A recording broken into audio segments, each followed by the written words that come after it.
people already on here. Let's go. Hose.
Good morning, Macon, Georgia, and everyone else around the world through the World Wide Web. This is the Morning Roast for a Flippin' Friday, April 12th, 2013. It's 8:08 a.m. Eastern Daylight Savings Time in Macon, Georgia. And you know today is the premiere, the nationwide premiere of 42. How many times they're gonna roll that shit out? Well, now it's for everybody. Yes. Oh, All us important people have seen it. yeah, especially you. All Look of- at that. He's got all- the 42. There you go. son. All of us That's important beautiful, people. Derek. Now all you peons can go see it. Where'd you get the shirt? Yeah, I got the shirt from Foot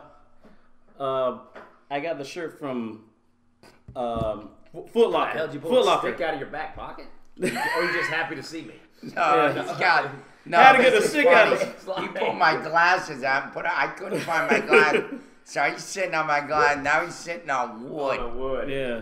Derek, you know you're not Yeah. supposed to be sitting on wood. It- Save that for someone else. Save that for other people. Okay. Anyway, I got this hat and this jersey back in Foot Locker back in 1997. Around the same time I just started working at WGXA Nice. Fox 24. It was to commemorate the 50th anniversary of Jackie Robinson What was the year? breaking the 1947. 97. He got the shirt in 97. 97. That's when That he got the I shirt. think Yeah. that's Yeah, the 1940. time that I was in the stadium and his wife came out and we did the 50th anniversary. Yeah. And you know what, brother? You would have loved it. I had a little button that was embossed with his face and the big 50 like this. Right. And his wife was talking to all of us down. Of course, she was down in the stadium. Right. And it wasn't the original stadium because he played in Ebbets Field. But then I went to Ebbets Field and I stood on the home plate, which is the only thing that's left of Ebbets Field is original home plate in the ground. So Right. it's kind of weird. It was a Jackie Robinson experience. Yes. Yeah. Yes. That I had back in the 90s. Who was that? Someone just said on the chat board that call the media ants on time. Actually, don't call the media because I wasn't on time. I was about. Yeah, I did show up about 3 after 8. It's just none of them were ready either. But the thing about it is that's a good way for me to segue. Be careful out there. The reason I wasn't on time is going north, which I hate when people do this. I'm going north. Excuse me. I'm going south. How'd you get here, by the way? I drove. I got the van. Okay. But I'm going south, and there's a wreck on the opposite lane going north near 75-16 split there going into town. So be careful out there. It's rainy. There's a wreck. It's backed up traffic. But I'm not even on that direction. I'm not even on that route. And I'm stuck in traffic because of why? Because of these knuckleheads that just decide they're going to rubberneck and go 2 miles an hour. I hate that. I hate that. It's like, why the hell? Don't you if you're, wish that there was a way you could take your car and just slam it Well, behind it's them? almost like I wish they would build a big ass wall between the ongoing and coming traffic, right? And a big ass wall so when there are wrecks on one side, the other side can't see, and they'll fucking drive normal and keep going instead of. Oh, am I gonna see a decapitated body? Oh, am I going to see a hand that's severed? I mean, what the hell are people rubbernecking in an opposite lane? If your ass is not in the accident, just move with traffic on the highway, people. We don't have to stop and see what's going on the other side.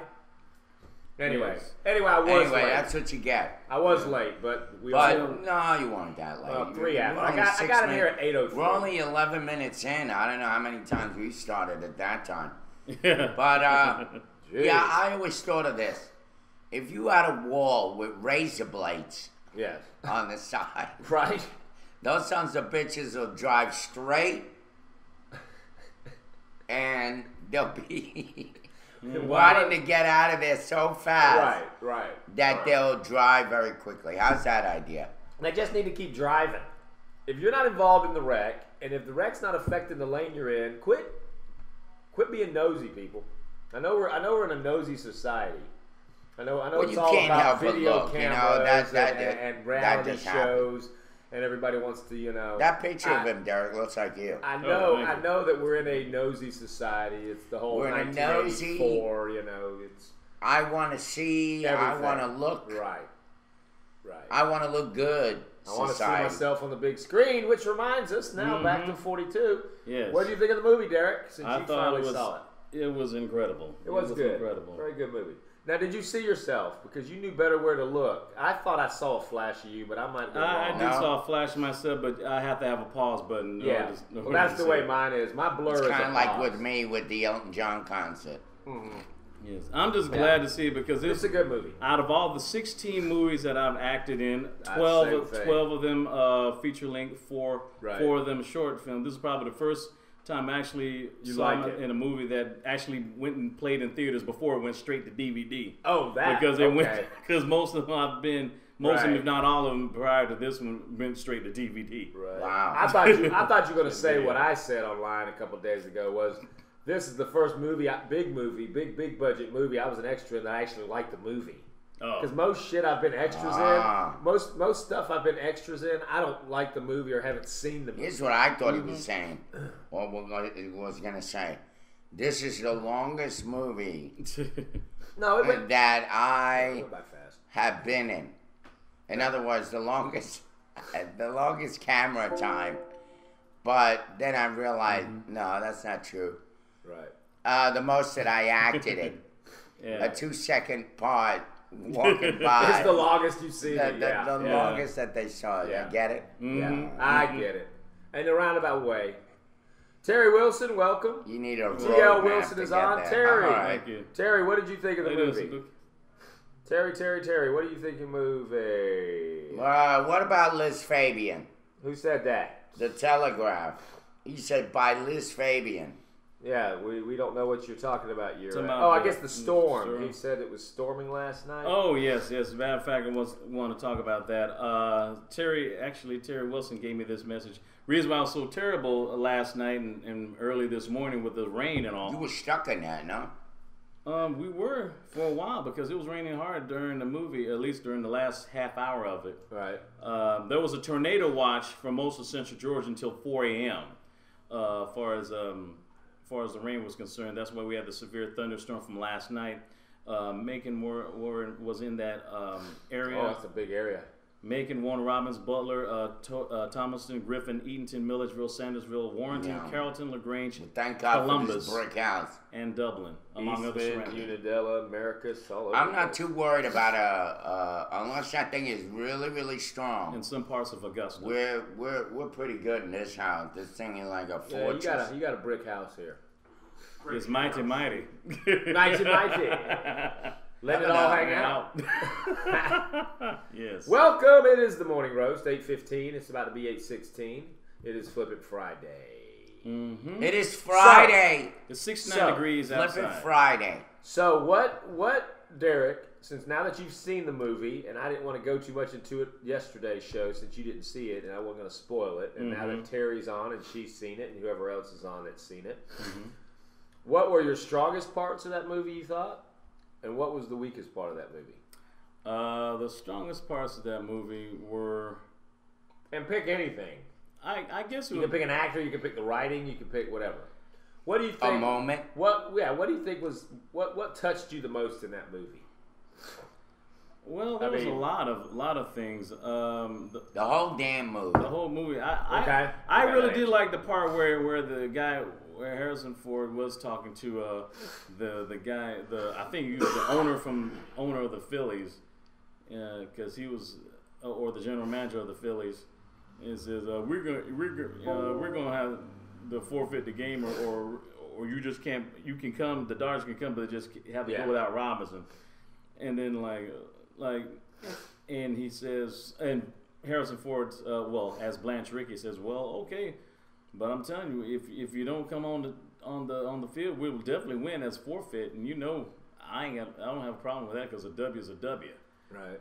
Well, I don't know why you got to have that N word in there. It's like, look here, you're gonna have to answer to God, and if you have, so that was one of your favorite scenes. Yeah, one of my favorite scenes. Line, that line where it says, look, if you answered the guy right there, and he asked you why your team, the Phillies, didn't play the field, get forfeited, and because Jackie Robinson was black, that's not going to be a good enough answer for him. Right. So who played Chewbacca? Like Chewbacca. I don't know the mask. That's a whole other. Harrison Ford. Which is kind of funny. It's kind of ironic that I drove my mom to see this movie with Harrison Ford in, because I remember my mom drove me 30 some odd years ago to Cinemas 4. Your mom drove? To see Raiders of the Lost Ark. The 19 factor. It all comes full Did your mom drive? No, I drove. Way back. He's talking about 30-something years ago how I was 12. He basically returned the favor. Oh. She drove him to movies, and then now he's driving her to movies. Mm-hmm. It's that cycle of love. The circle of life. Mm-hmm. The circle of life. Yeah, they got that from The circle of life. Hold up the bag. The circle of life. The circle of life. Yes. Speaking of which, Terry, did you happen to put your pictures that you took on Facebook yet? Just wondering. Be careful, Terry. If you do, they might tell you to take them down. They might always take everybody's picture down. You can't. What's the weather here, by the way? I'm sorry. Look out the window. It's pretty rainy. Well, actually, it's 69 degrees outside. It's 75. Yeah, with a high of 75 and a low of 48. There's been some serious thunderstorms, like I said, due to the tornado watch Macon was in around other surrounding counties all until 4 a.m. this morning. And Georgia weather. Yeah.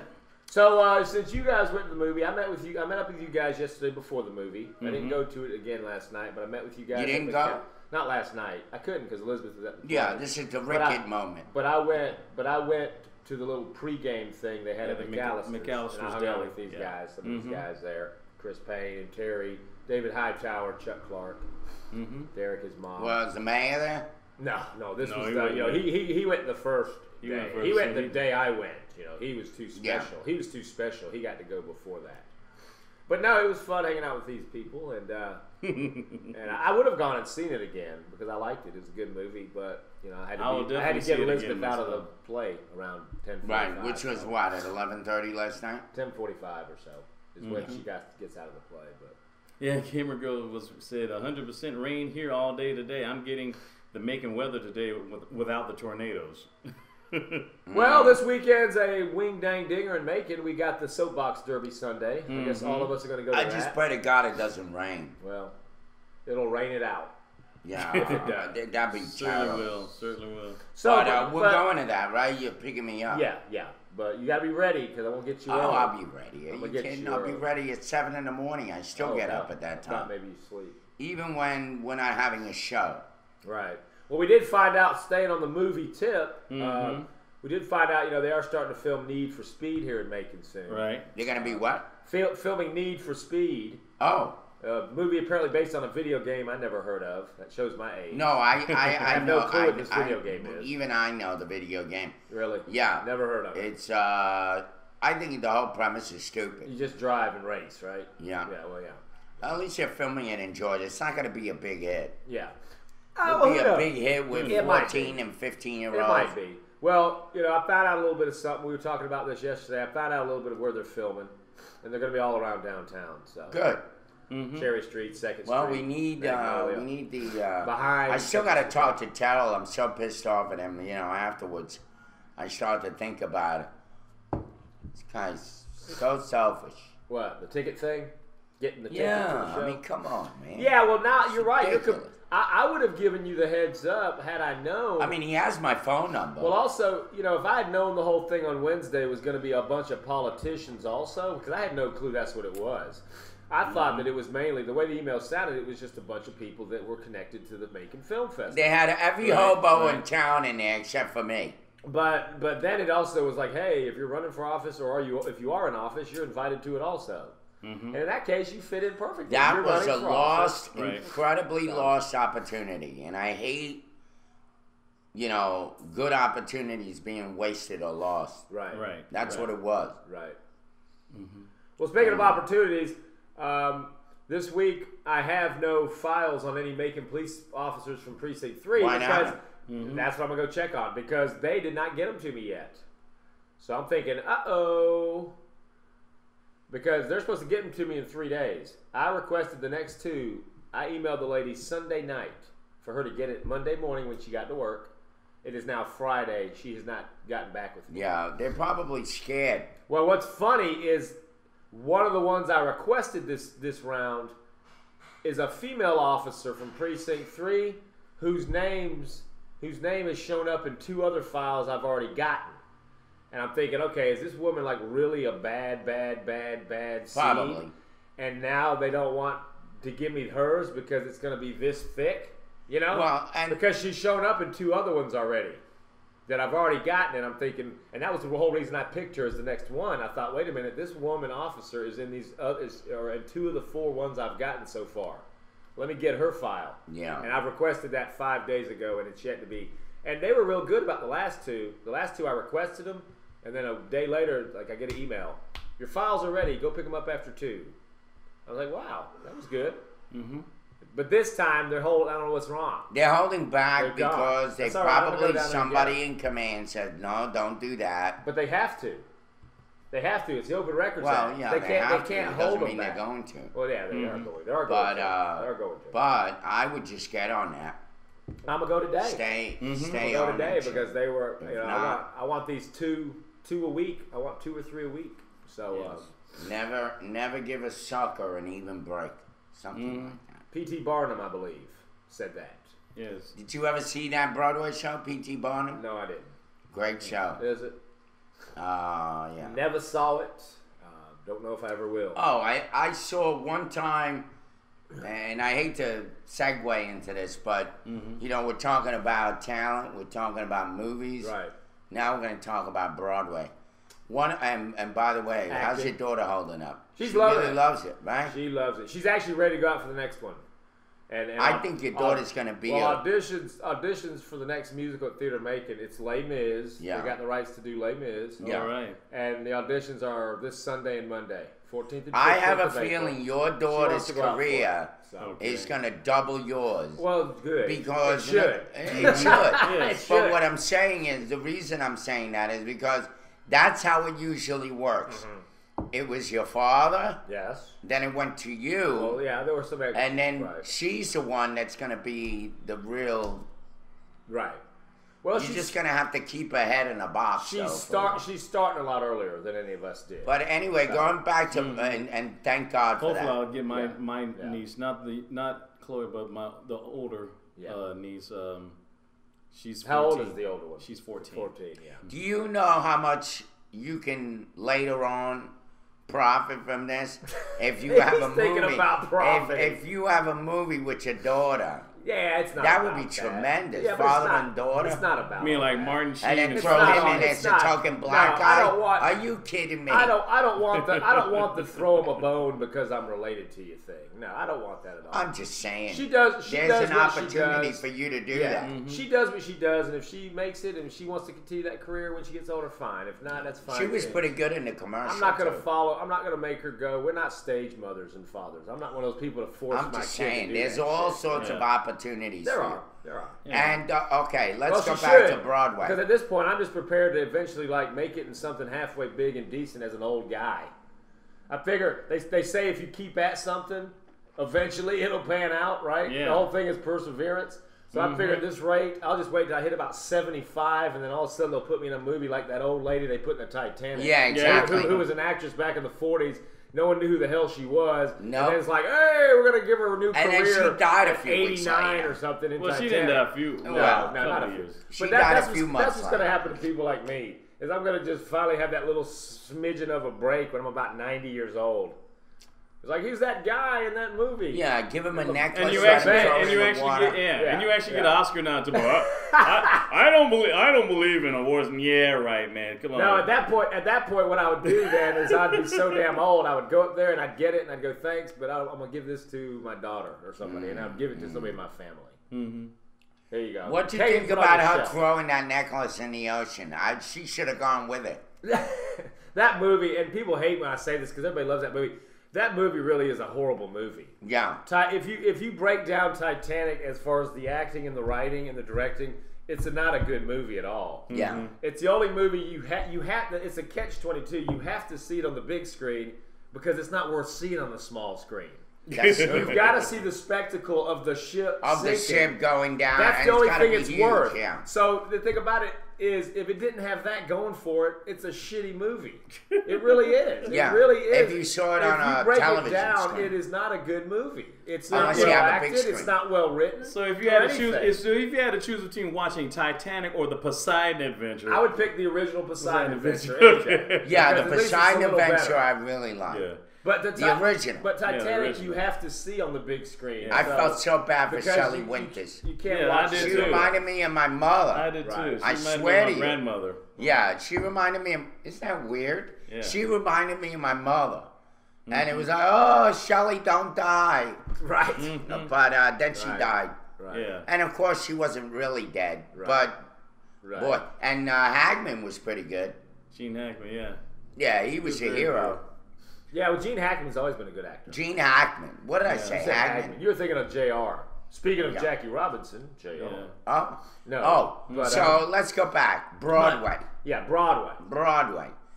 There was a time when I opened up the New York Times, which I read all the time in my office, and I started to realize, shoot, I've seen every Broadway show that was on there. There wasn't one that I can go, oh, I haven't seen this one. Let me go Right. see this one. Right. Every single Broadway show I got to see. And From what time period are we talking? 19... What year? What year? Yeah. I would say in the 80s, because 90s I didn't really do much. Okay. But 80s, somewhere between 83 and 87, somewhere in there. Right. And I went down, that's the time when I was working. So you saw Cats. In Manhattan. Of course. You I saw Cats. Oh, Cats was terrible. First of all, it's a really boring play. Secondly, when you got guys in leotards that look naked, and then they got their ass right in front of you like this because they're walking Yeah. in the audience. The cats are walking So in it's the kind of like audience. Nick Chopper and the 40 Wolves. Yeah. No, They're- I'm just yes. kidding. Except you had a lot of balls. These people, these guys didn't have nothing. I think they Well, tucked they it were underneath. neutered cats, right? No, they were so- neutered and spayed, right? Who the hell knows? Anyway. But I'm sitting Like in something one of the from Price is balcony Right. seats. Keep your kids, pets spayed and neutered. Yeah, I'm sitting in one of the balcony seats because the tickets were exorbitant. Right. They were like, even at that time, they were like $75. Wow. And then I was used to paying $9 Yeah. because I got a hotel discount, Yeah. which was the most expensive Broadway show during the time when I used to go see was $18, folks. That's Wow. it. And then you got half price, so I got it for $9.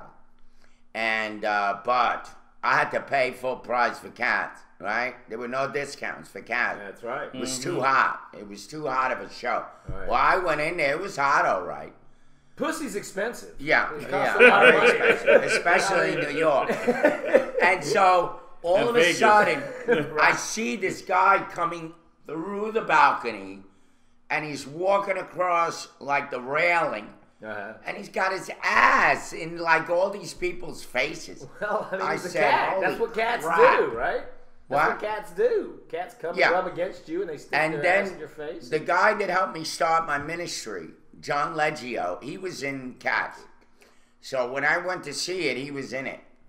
And his friend, the black guy that was always the big cat, the big wallowing, you know. What was the name? Mephistophelies? Or Yeah. Yeah, the one big that's- guy. Yeah, yeah. Yeah, the big black guy. The character, So yeah. I got to meet him. Of course, gay is a flight. Yeah. He gay. He gay. He gay. That's a good picture. Big time gay. You could imagine a gay guy, 6'3", 200 pounds. Is pretty scary. Yes. Anyway, so I got to meet him. And then the only song that was good was the one that almost put me to sleep. You remember the name of that song? It was like a big hit on the radio. Vaguely. I've never seen Cats all the way through. Yeah, well, And I'm not a big musical fan. I was like, what the hell is the premise of the show other than just a bunch of Well, cats it's running based around? on a T.S. Eliot poem. I know that Yeah. much. It's based It on was a poem by T.S. Eliot. Boring. Boring. It was. So did you see Starlight Express? Was that in that time period? No, Remember that that wasn't one? in that time period. That was the one with the But roller there was skates. somebody had invited me to like 3 Broadway shows. That may have been one of them. But my schedule wouldn't allow me to go, and I was like, damn, I didn't even have to pay for the ticket. I saw The Phantom 5 times. I saw The Phantom at the Fox. Yeah, I saw that 5 times. Overrated. to me. I saw something called Betrayal, which is an Alex Pinter. Is it Alex Pinter? Pinkter, he said. He said Pinkter, Yeah, Pinter. not Sphincter. Yeah. Okay. And guess who's sitting next to me? The gay guy that played the big cat. in No. No. A straight guy, Okay. Starsky from Starsky Oh, and Hutch. Paul Michael Glazer. Paul Michael Glazer. Yeah, baby. And we sat together, and I was like, what do you think of the play? He's like, it's all right. I was like, Right. and during that time, his wife was very sick, so you could tell he was, He was the one that died with AIDS. yeah, he wasn't into it. Paul Michael Glazer. Trivia. Who directed the movie Running Man? The Arnold. Paul Michael Glazer. Yeah. Yes. Yeah. Isn't that crazy? That's Yeah. like the only movie of his I can, off the top of my head, know and say he directed. Isn't that weird? He's directed Yeah. other shit, but it's like Starsky directed Running Man. Yeah. By the way, speaking of Glazer, Yes. here's a glaze, Give that a to, glaze give that to Jackie Robinson here. jumbo, Give that to Jackie. a jumbo donut. See, we there. got our That's- own Jackie right here. It's on the all show. glaze. You see that? Glaze. That's the new word today. We'll see if it Okay. comes up in the book. By Thank the you. way, we ought to have something called a secret word. Anybody comes up with that We word. stole that from Groucho if we do that. Well, Bing. Single word of the day. All right, Yes. go ahead. Let's go Let's to see what chatter. the chatters is Good saying. morning, everybody. You got a good little crowd showing up. Yes. And do you have a cold? No, I don't. I don't know. I just woke up with sniffles this morning. No, Aunt doesn't. I hope I don't have a cold. Even if Aunt had a cold, nobody can know about it. That's right. So did the guy's clothes catch on fire? What is this about, Urak? I don't know. It sounds something. Too many flashing lights. They're going You on having their a problem there? conversation about something. Yes. Urak got a lot of rain. Yeah, we had a lot of rain, like I said, because due to the tornado watch we were in last night, it was really scary during those last 30 minutes. Sabuki, no, I'm not coaching Little League. Going from the chat room earlier. No, I'm just wearing a jersey. Who asked that commemorating question? The Sabuki. 42. That was that premieres today nationwide. I went to the sneak preview for all the extras that were a part of it from last night, and I took my mom to see it. And I went to see fellow extras. Cool J. Yeah, like Chuck Clark, Ben Graham, and Chris Payne. I didn't see Lisa Fulford there. I talked to Lisa on the phone last night. Oh. Yeah, because I've got something. She might do one of my movies. Okay. I was talking to her about seriously putting her in one of my movies and giving her a big role. But is she still together with that guy? She's got to really work on it. I told her she's got to really work at it if she does. What? I guess yeah. She's still with Aaron. Yeah. Okay. Yeah. Mm-hmm. Yeah, I got this cap and jersey back in 1997, Sabuki. Just when I first started working at the TV station, and I was not only to commemorate the 50th anniversary of Jackie Robinson breaking the color barrier in Major League Baseball, and I was privileged to actually play, or at least to air some of the special on Fox that day, at least that afternoon, because I was working 5 a.m. to 3 p.m. and they had this special news sports program where they actually had the event, and it was a great Wing thing. Dang Dinger. Yeah, Wing Dang Dinger. You don't want to be that guy, Derek, but maybe when they were doing the casting call for 42, you should have gone dressed like that. Yeah, no, that's true. They might have seen true. you, and they might have thought, wait a minute, this guy looks good in a baseball uniform like this. Yeah. And they might have done something with you in the movie. Yeah, they could have. They could have thrown you on the field. They might have thrown you in one of those. Well, it was very hot. Or something, What do you mean from the Negro League? Am I right? Yeah. They always say you don't want to be that guy, but then you hear the cases, and of course it depends who you are. But then you hear the cases of people that go to auditions and they just knock it out of the ballpark, pun intended. Mm-hmm. Oh. And because of what did they do? Because they went there doing the character. That's the plain case with Val Kilmer in the Doors movie. Mm-hmm. The Doors. He went to Oliver Stone and he acted like Jim Morrison in the interview. He walks in there, he's swaggering, he's doing Jim Morrison. That's how he wanted wanted character. Yeah, and Oliver Stone said, "Yeah, damn, he's perfect. He's channeling See, Jim Morrison." that's what I gotta do. And some people do it and get away with it. Of course, it helps that you're Val Kilmer and you've already got a career. Yeah. But still, some people it works for. Okay. But then it doesn't work in the case of people like Sean Young, who went to be in Batman movie and went and showed up as Catwoman, and they thought she was lunatic. Speaking of cats. You know the segue here, Catwoman? Anyway, and then she gets kicked out of the guy's office. And then they end up giving it to Michelle Pfeiffer, the Catwoman role. Ugh, and she was terrible. But Sean Young actually, I think, would have been better. She would have looked better. Yeah. Because Catwoman is always supposed to have been a dark-haired woman. Yeah, not a blonde, Michelle Pfeiffer was terrible. Well, she's not supposed to be a blonde anyway. She always looked like she was high in that movie. Yeah. Like, her eyes were always bloodshot red. By the way, that's a good point to be made. But it's a fine line because you show up, they look at you and say, "Who's this whacked out guy dressed up like he stepped off the bus?" They'll say, in put him over there. Yeah, or 40 or whatever. Except for one problem. But if it looks good, there can be only 142. Right. Well, I'm not saying he would get that job, but they might have put him on that scene where they're all on the bus. When they're all on the bus stopping at the gas station. Yeah. Now, you know who was up for that role in the gas station scene? Who? There's a scene where the bus stops at the gas station, and there's the white, of course, stereotypical redneck, racist white guy working the pump. Yeah. And he doesn't let Jackie go into the bathroom. He says, "You can't go into the white-only bathroom." Well, that was the first thing they filmed in Macon out there in Jones County, right? That's what they filmed that day. Well, you know who was up for that part at first? No. You. No, Jerry Ketch. Jerry Ketch, who was in my short film Vicious Cycle. He's one of Chris Payne's friends. Oh. He was called out there. They were going to use him as the gas pump guy. Mm-hmm. But then I guess after the finagling and also realizing he's not SAG and he doesn't have a resume and all that stuff, they pulled him.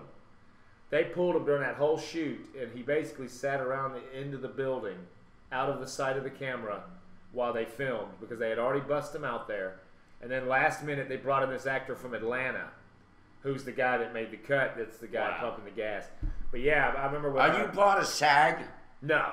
And to tell you the truth, I don't want to be. A lot of people think that being a part of the Screen Actors Guild is good, but there is, and it can be, but there is a lot. There's a lot of of things that can tie. Yeah, I you know. down. I can't stand unions. And I don't think I would ever want to be. I don't care how many times people pressure. Go, you got to. You're not going to get any further. I can't stand because unions. it can be a death knell. It can be an albatross around your neck. I've talked to people that are SAG that just look back at it and go, I kind of wish I'm not SAG now, because it is kind of like, yeah, it can help, but it can also hinder. So it's right. But anyway, yeah, Jerry Ketch, he was up for that part, and they of course gave it to some actor out of Atlanta, the guy that They were not following the chat. What are we talking about? We are. We're getting to it, guys and gals. Yeah, it's flipping Friday. They purchased the jerseys with the money they saved from not using the footage from the Apollo. Oh. Val Kilmer played a great Jim Morrison. Yes, he did. Yeah, he was good. Now he's a big fat slob. You should see that guy. He looks terrible. Oh, yeah, of course. He aged really bad. All right, Jerry, and that sucks. Hey, y'all. Yep, don't join. Right to work state. Georgia Right to Work State. Good morning, L. LOL. I was raised in a union household. I forgot to ask the one part that I didn't like. I wish they would have mentioned a few more of the characters when they were when Rich Brent was looking through the files of what character. Branch I mean, I'm glad they did mention Satchel Well, Paige. you heard he said Satchel Paige because he was already old, because he was already in his 40s by the time he didn't want him. He said. So the Cleveland Indians ended up getting Satchel Paige a year after Jackie Robinson. Yeah. But the thing is, and Graham McGraw, I know you like hockey, or that's probably the one sport you do like in sports. But I just want to say this. This is why of all the sports. That's why I'm passionate about sports, because this is more. The film itself transcends many histories. Transcends African American history, of course. Sports history, of course. Baseball history, Georgia history, because he was born and raised in Cairo, Georgia, and American history in general. Well, it affects everybody. Well, yeah, it affects everyone. And that was the point I was making when I said when I went in that night and Rickard speaks, and then of course last night I wrote it in an email. And I wasn't trying to make it all about us and our cause and me, but it's just the damn truth. It was very fitting about. Did you not think that after you saw the movie, Derek? Yes. That a lot of what was being said on the screen kind of was very, very. It mirrored and reflected what's going on here with the Sammy Davis Jr. shooting. Yes. And here's the irony of that. It's sad to say, but this is a movie based in what? 1947. 1947. Right. Okay. Well, 45. 45. Right. And that you could sit there and say, shit, this is happening now. It's ridiculous, folks. Right. This is exactly what I'm living now. How many years is that? 40 years? 50 years? No, we're talking 66 years. 66 years. 67 years. It's almost outrageous. It was 66 years behind in time. That's what. Well, you add another 20. Reality. You add another 20 to Macon, because Macon's always 20 years behind. So we're technically 86. I mean, yes. But yeah, you know. Gamer. Definitely. Gamer girl, of all the sports, what the hell is it about hockey that you like? She likes seeing big burly guys with teeth missing, With no teeth, beating the shit out of each other, and busting their ass on ice. Yeah, you can't even see the guy. They look like spacesuits. You know what they wear? They're still waiting to have that black guy break through hockey.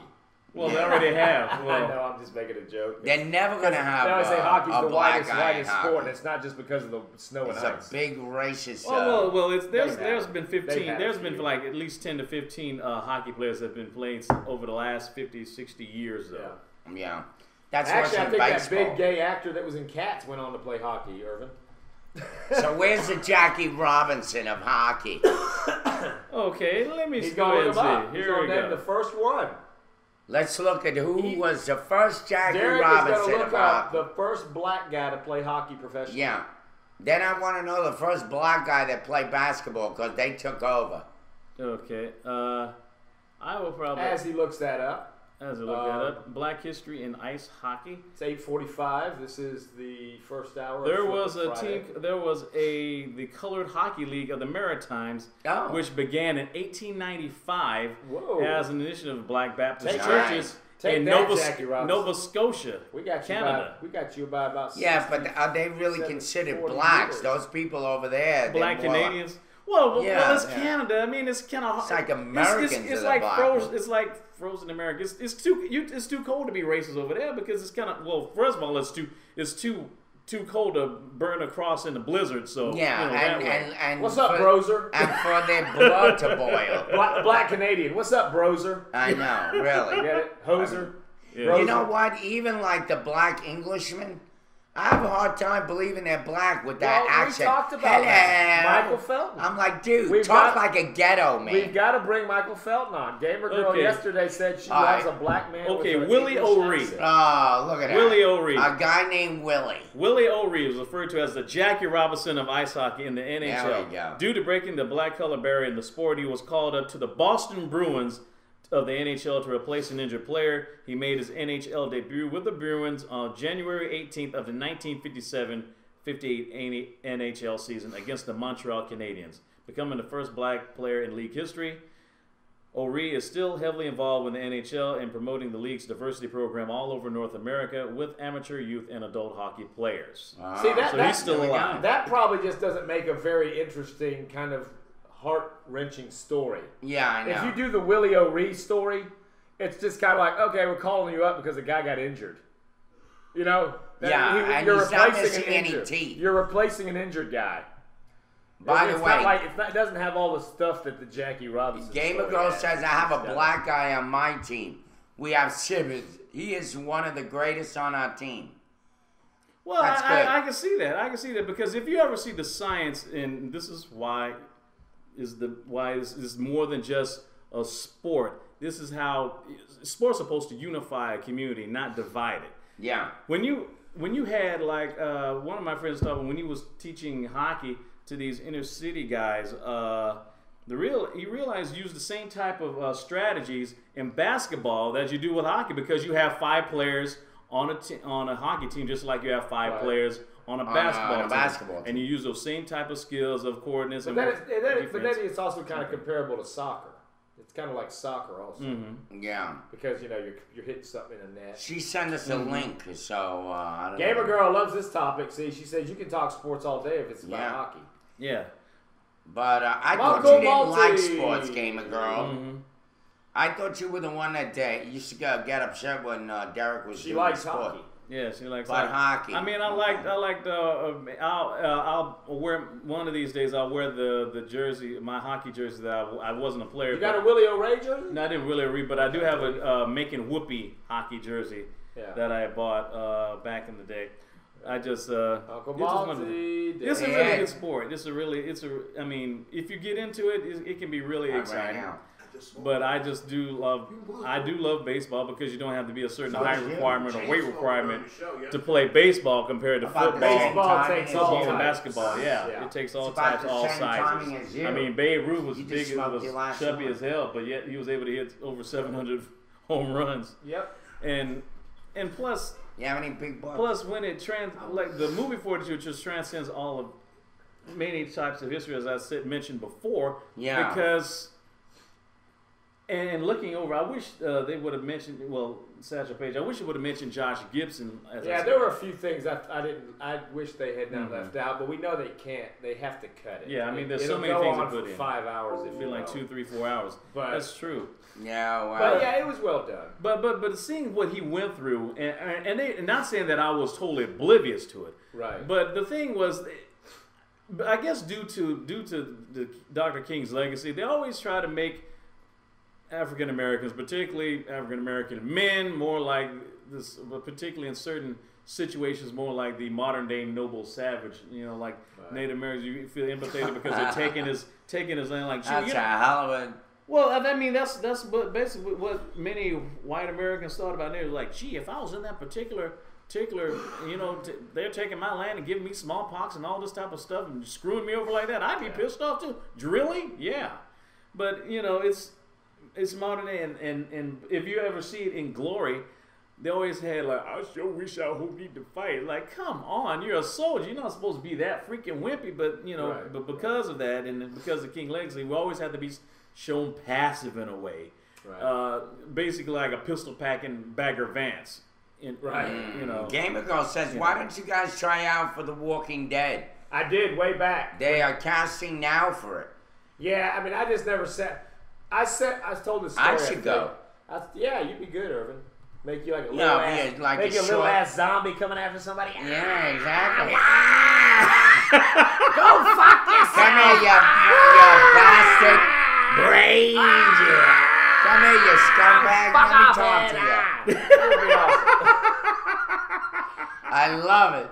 You No, got me down. But all off, in all honesty, I'll bite the guy's kneecap off. yes. Well, yeah, don't get any higher. What the hell? But Gamer Better Girl, than way zero. back when they first were filming the first 6 episodes of Walking Dead, I did submit to it, and I got called for it to be a National Guardsman. But it was a last minute call, and I can't do that crap. They called Well, me at I like can 10. do it. Well, they called me at 10 at night and saying, "Can you be here at 6 in the morning?" And this was before it had hit the air yet. It was yet to be bought by anybody. It was being Before only made AMC. and being shopped around. And they were doing the first 6 episodes up in Atlanta. And I didn't know what the hell it was. I knew it was a comic, but I'd never read the comic. I just knew it was a zombie. And I sent my stuff in like I usually do to everything. And I had a call. But they, being a father of 2 now, I can't just jump up and just go ahead and drop everything I'm doing in 5 hours to go do what you want me to do. You're right, You know, Saibuki. You got to give me a week or 2. No. He said, no good for ants. Zombies don't speak. I love it.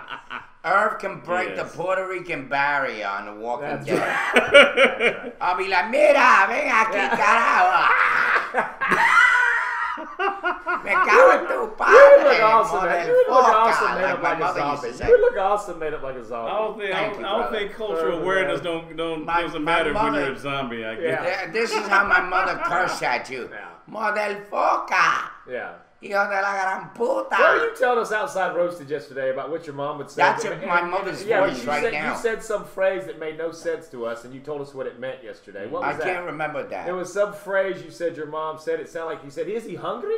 Not hungry, No. but You have hungry. yeah. What does it mean? Okay, that means because You my have mother used to hungry. sneak me in. I was very Child. small, obviously, and You my were small mother for used to his age. sneak me in to the bus because in New York at that time, you had to get in the back of the bus, like my mother used to, Yeah.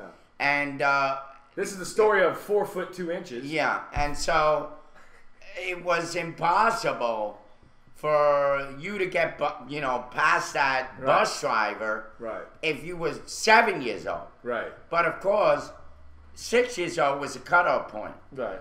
So you were allowed free on the bus You cannot from ride this 6 and ride. down. So I'm like 12 years old. My mother's sneaking me on the bus. Right. And of course, the bus driver says, excuse me, because I'm walking around 12 years old with a freaking mustache. Right? And my mother said, he only 6 years old. And the guy, that's a big kid for 6 years old. Right. And my mother looks at him and goes, you have hungry. And she walks away. And I'm like sitting, I'm like sitting on the bench, like wondering what the hell did she just say? Right. So later on, I asked my mom, Right. Mom, what did you tell that bus driver? She said, oh, okay. And she explains to me in Spanish. And I understood that it to be, stop being so cheap, Right. that you must be hungry for the money. Of course, you need a roadmap to get there. To get there. Yeah. But You at know what, least, Irv? huh? You could pass for 6 years old now. Yeah. Thank you, Ed. Yeah. But, Especially with that mustache. But Well, yeah, That's now the way with it all was. those hormones Anyway. and foods and stuff. There you I'm go. hungry. There you go. You are hungry. Means you're a yeah, cheap bastard. that wants means a lot you're of a money. cheap bastard. All right. Anyway, my But- poor mother, God bless her. Yeah, we're talking. She this is a good raised 9 conversation. kids. We're talking about movies because it's very fitting. We had a Yes. great time yesterday. I had Yeah. such a great time. I love hanging around with these guys. Yeah. Of course, Derek was almost half asleep after a while. Well, once you Poor- get poor you Derek. stop surfing the porn sites all night long. and once you start getting food and Oh, you don't Derek, have internet at home anymore, do you? once You know, I once gotta you get get back- food yeah. and Derek, Like, he's you gonna want fall mine. asleep right after. No, that. no. Check this out. We didn't have food. No, I bought He had I the bought him shake. a day shake. Yeah, He yeah. starts That'll getting put you tired out. after. That's what milk does. Yes. Oh, by the way, Ed's got a lot of nerve saying watching the porn site. He's the one that's sitting on a computer all night. Yeah. I wonder why. Yeah. Anyway, No, Ed's At least it's researching. not gay porn. Ed's researching. Ed's being At least really it's not gay Ed's porn being really either. I'm serious. studying female anatomy. He's in there. Ed's in there really He's- doing stuff for Yeah. the show. Studying to be a gynecologist. You know what? I hear you, Ed, but I'm not all believing porn it. is porn, and I'm sure you're gonna run into some guy in that porn scene, and you're gonna say, "Oh, look at that guy! He's got a big schlong." Yeah, this is what the British do. You're right. This is the British. Saibuki saying the two fingers. Saibuki, Makaluki. And Wow. Saibuki, let me ask you, Saibuki, if this is true. This is awesome that you bring this up because this is what I heard. And I'm going to tell you where I What, heard the two this fingers? from. Yes. And I'm going to tell you where I heard this from. Okay? And this is the finger thing. Why do they have two fingers Look. instead of one? Well, listen, that's what I heard it. I'm going to see if Saibuki knows this is fact. And I mean, you guys can Google it. I never Googled this crap. But I heard this from none other. This was at Dragon Con back in the early 90s when I used to go to Dragon Con. Dragon Con was a big comic book science fiction festival in Atlanta. It's one of the biggest in the nation. Still goes now. Well, I used to go, back in the day when it was cooler and better.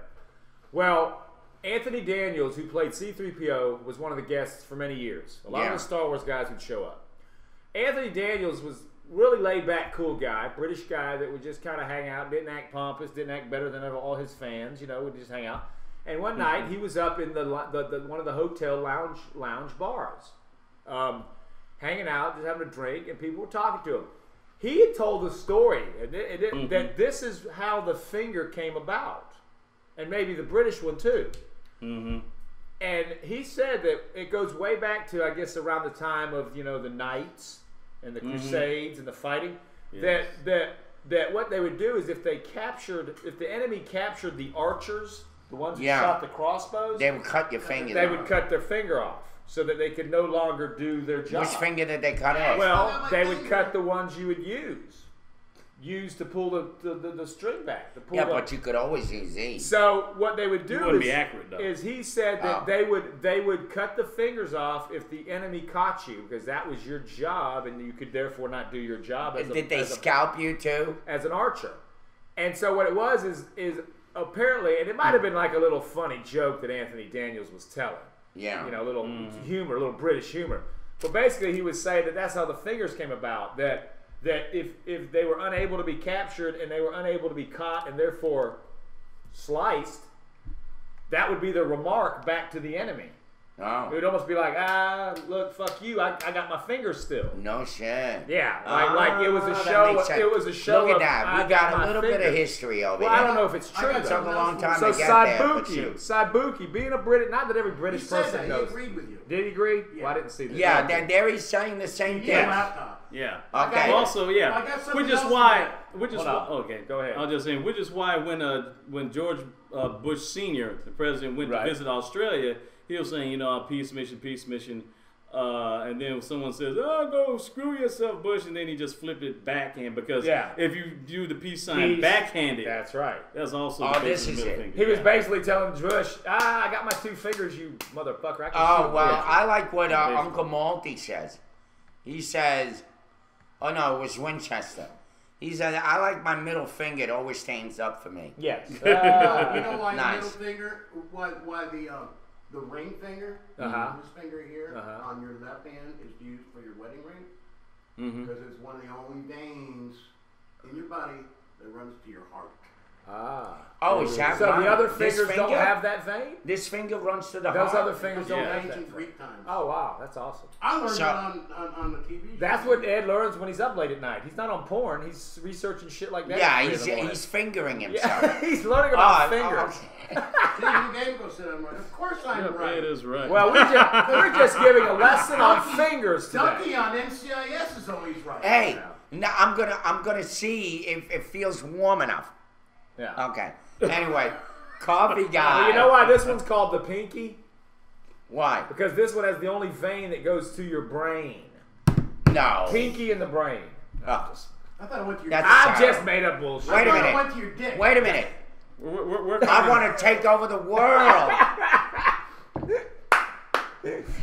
Oh, Lord. Well, I'm not at Right. the top of my game today. I'm a little off. You're My not. pinky's just not there. Yeah, it's not straight up. Yeah. It's like- Actually, my mother had that shit. What? It was arthritis. Right. And the first thing that goes is the pinky. Well, that would be part of your zombie character on The Walking Dead. What? Actually, Denzel's my mother, right? Actually, Denzel's right pinky finger Oh, Doesn't bend, huh? doesn't bend. If you ever see the movie Antoine Fisher, when he's saluting, is like his pinky finger is like bent like. But is that a character trait he did for the movie, or is that really Denzel Washington? I think that's Ant's on pinky. fire, they're saying, Ant. I'm on fire. Yeah, Gamer Girl says it's time for break. Yeah. I guess it is. It's 9 a.m. It's 9 This a.m. 9 hour o'clock. blew by. Yes. It's 9:01 a.m. It's 66 degrees outside in Macon, Georgia. It's rainy, showering. Hopefully it'll be somewhat sunny later today with a high of 75, high of 75, and a low of 48. Yeah, Take that, baby. French. This I still is got my that. fingers. This is the Morning Rose on Flippin' Friday, April 12th. Flip it Friday. Oh my God, I forgot Premiere. about that. On the premiere It's a day 19 of factor. 42. Recording the mic all the time on the recording. You're live. We're here live from the Nut House. Think it's time for a break? It's Talk time. like you're talking in a conversation. It's time for a break. They're loving the conversation. All right, we got to go to break, Ed. We ready? We'll be back. I hope you got something. Oh yeah, baby, look at that. No wonder they picked on this guy. He was better looking than all those white guys. Look at that. Well, there was that scene when they go in the shower. The guy just take a shower. Good pick, Ed. You're brilliant, Ed. Good pick, Ed. Yes, yes, Jackie hit that ball. And when he swung his bat, the crowd went wild because he knocked that ball a solid mile. Yeah, boy. Yes, yes, Jackie hit that ball.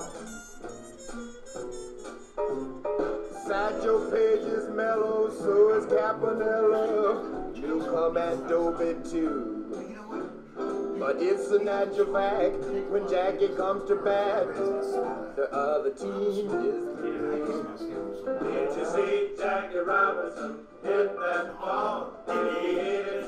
Yes, and that ain't all. He stole home. Yes, yes, Jackie's real gone.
That's great.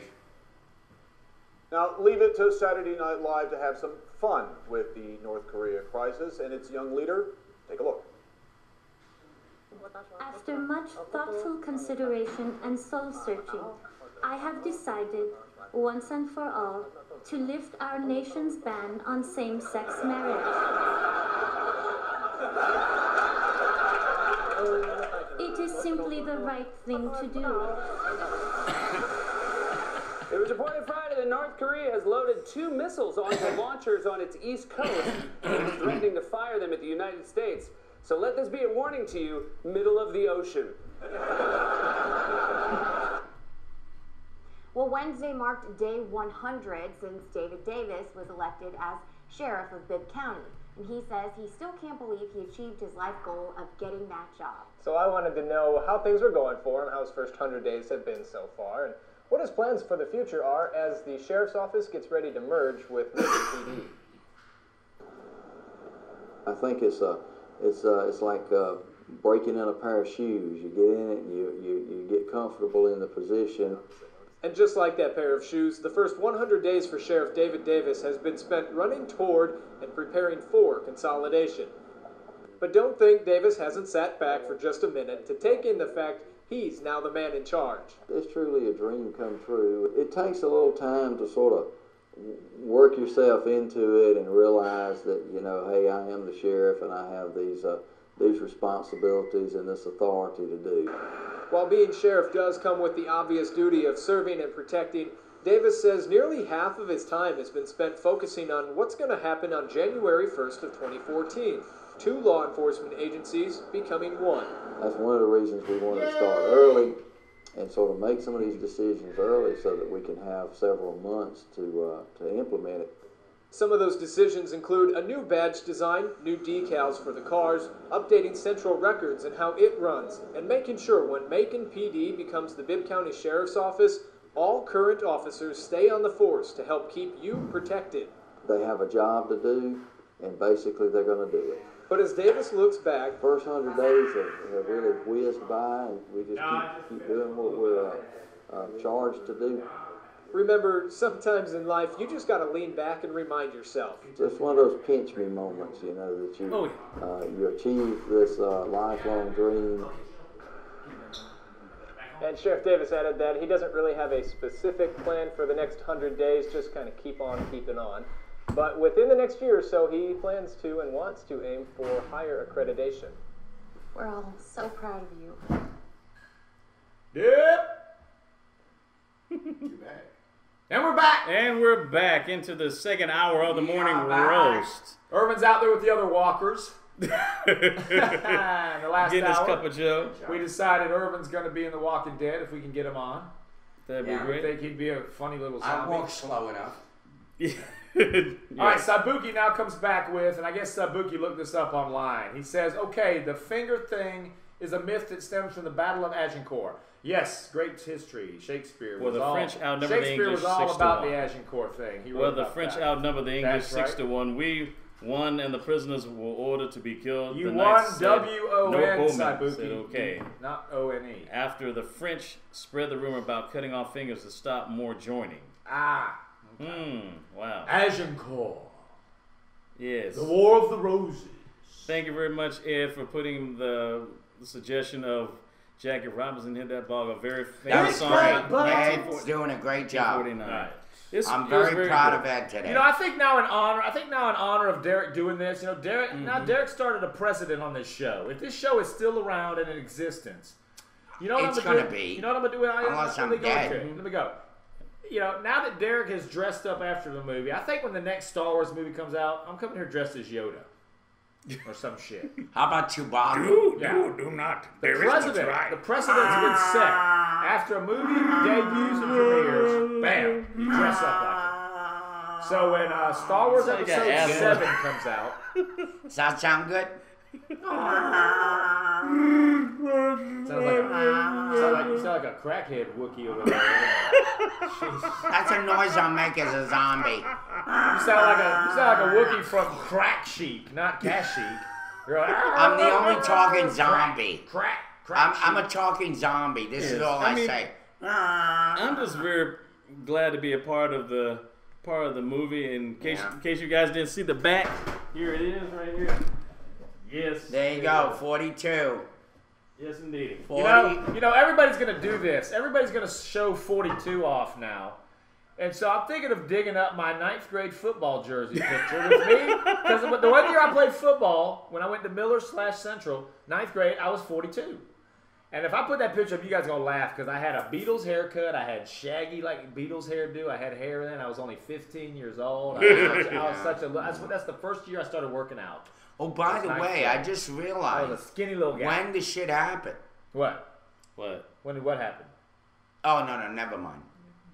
46, I thought I was 47. 40. I thought I was 42 years old when it happened. No, but no, shit. I was about 40. You're not that old, Irvin.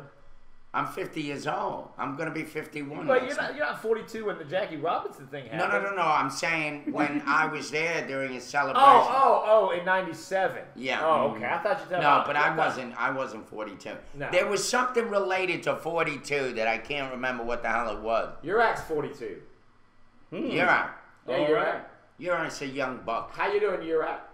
More 9/11 conversation, Uriak. We got what's his name? Because 77 never sent me those files. Because You said you were going to send something to Heather's page or Facebook page about 9/11 stuff. Yeah, well. And I said I'd take a look at it, but you never sent it. Mm-hmm. Well, happy 42.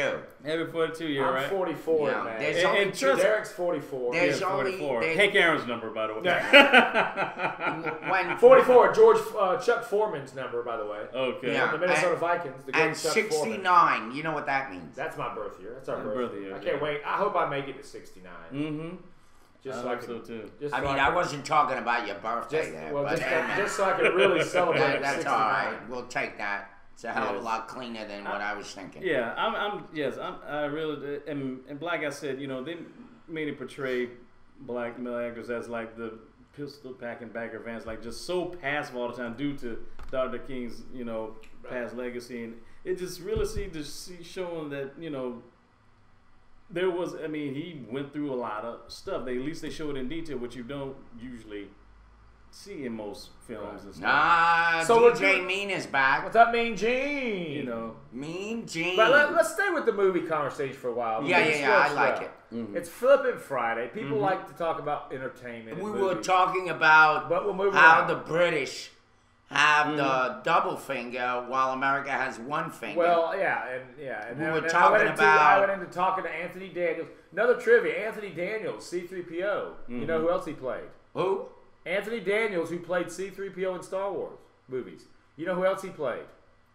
Who? He was the voice of Legolas. You remember the old 1970-something Lord of the Rings I cartoon? thought you were going to say he was the voice of Popeye. No, Lord of the Rings cartoon. The one from the 70s. I think Walter Lantz. I think Ralph Bakshi did it. Was he the voice of Woody Woodpecker? No, well, yeah, but Anthony Daniels. Yes or no? Anthony Daniels was the voice of Legolas. No. Who was the what? The Archer. The Archer. Ah, and Anthony 19 Daniels, factor. Anthony Daniels told the story about the fingers in the Archer. Oh, okay. So anyway, if you look Thanks that for up, that factoid. I own that movie on VHS, the Lord of the Rings 70s, whatever, 78, 77, 78 animated version. And I rewatched that about 4 or 5 years ago and did not remember that Anthony Daniels was in that cast and did the voice of Legolas. Mm-hmm. By the way, So I saw Yirak it. says, I'm not sure how I will feel once I get closer to 50.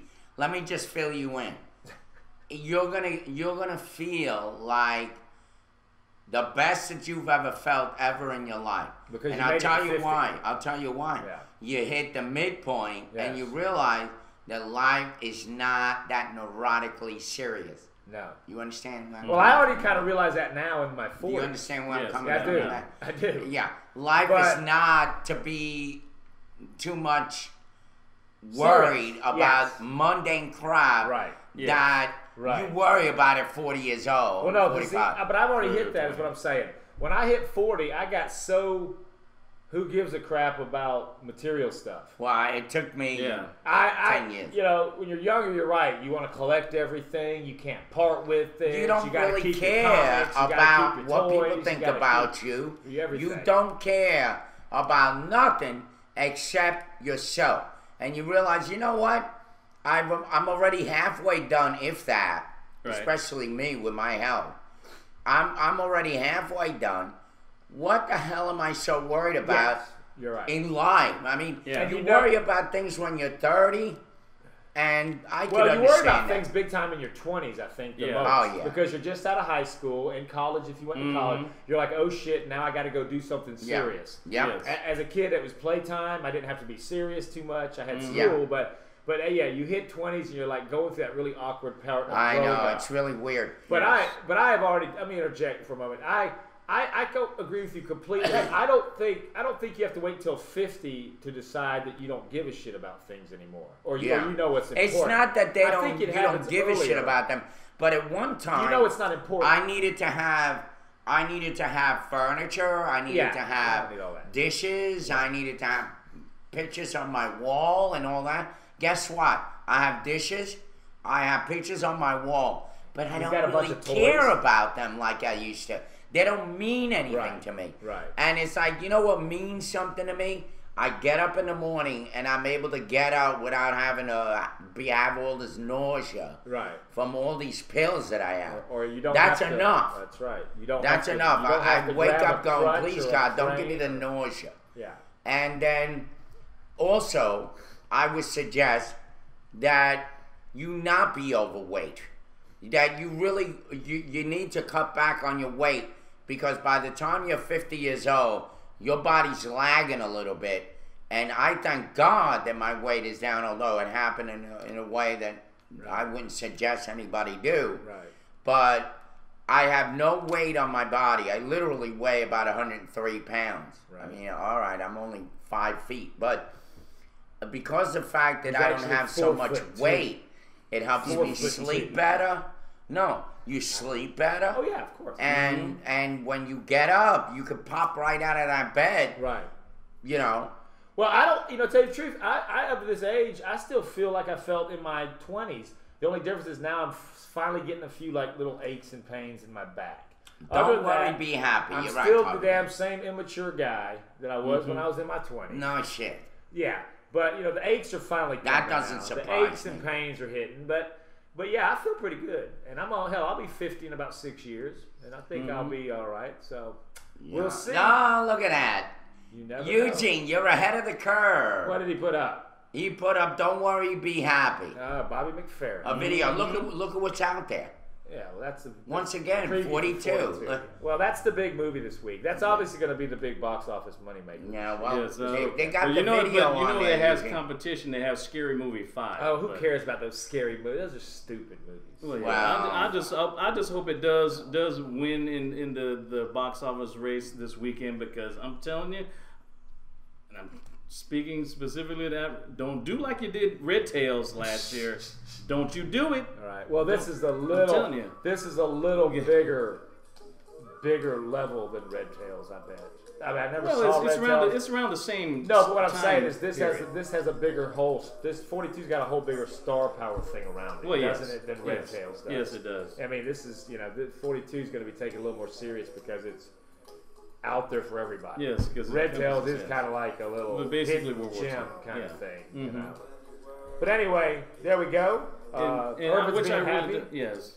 But Well, let's not to get back- mention, to give some trivia facts that Jackie Robinson was in the Army. He was an Army Yes. officer. He was a captain, and a lot of people were. Branch Rickey was afraid to get him at first because he had a demerit because of he was in a fight with someone else because he refused to get to the back of a segregated bus. Right. Because skin color, because the military was segregated at the time, and it's kind of peculiar because of what he went through during World War II. Despite fighting for freedom and getting rid of Nazism in Germany in the European theater, it's kind of weird that he had to be passive when baseball itself was a battlefield, and which was kind of ironic considering that baseball was integrated before the U.S. military. It wasn't until a year later in 1948 where all the armed forces were actually integrated. Back then, they had segregated troops. Yeah. Wow. I didn't know that the original Superman, Christopher Reeve, was in this video. Yeah. A lot of famous people are in that video. Wow, look at that. Well, he's not the Robin Williams. original Superman. But the original But Superman. the original. Superman of the 70s and 80s. Yes, Yeah. yes. I didn't know that. Poor guy, man. Well, actually, I don't think that is. That is That's the vibe. Don't Worry, That Be is- Happy. That's the official video. I used to see that on Yeah. TV when I was younger. That's the official Don't Worry, Be Happy video. That's They great. used to play on MTV. And it's a good video. Because that's the one I used to see. It's well, funny. actually, now it's being meshed with something, isn't it? No. I'm not Yeah. sure.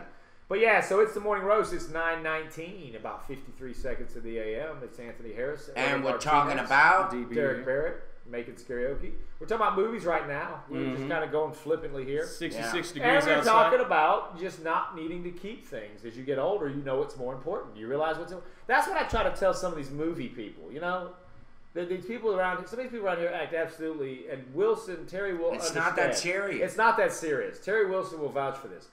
There are a lot of people in this thing locally, this independent scene, that take the shit a little too serious.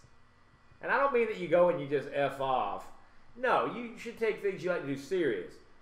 But when it gets to the point where you're like, I don't want any photos being distributed. You know, when you don't want all please, the behind the scenes. look what's happening It's like with it gets a little to be just with a little too Bieber. much. It's like, I don't give any photos out. Don't, you know? And it's like, I understand the right to do it, but come on, it's just it's in the scheme of things, it's a movie. It's really not, you know. And movies are powerful. Don't get me wrong. Art can be powerful. It can affect things. But you're right, Irvin and Derek. When you get all, there's just some things just aren't that big of a deal. Yeah. Especially when you start having kids, and all you fathers and mothers out there, and in some cases like Saibuki grandfathers. You know, when you have kids, that changes the game too. You really realize what's not important once you have kids, you know, because then you just want to be there to make sure they grow up okay and they survive and get to be adults, and then you really don't give a crap about your car collection, your little toy collection, or your comic collection, or your nice furniture, or whatever. You know, you just really don't care about it at that point. So Exactly.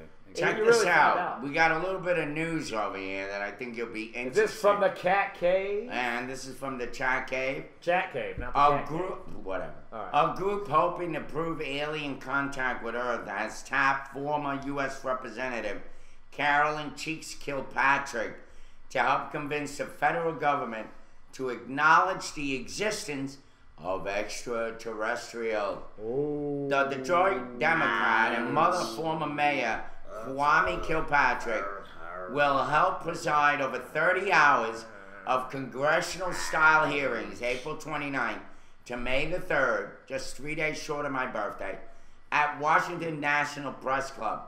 She did not respond for calls for comment.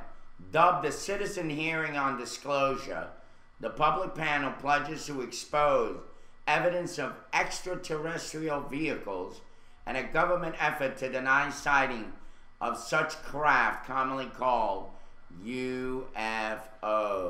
Okay, I guess that's enough. But the point is... Where is it? Go ahead. We need UFO sounds. There we go. Let me just say this. Everybody knows that look, there is symmetry in everything that is in existence. There are a lot of stars. There are a lot of planets. There are a lot of people. There are a lot of leaves. How old are you, Anthony? There are a lot of leaves and trees.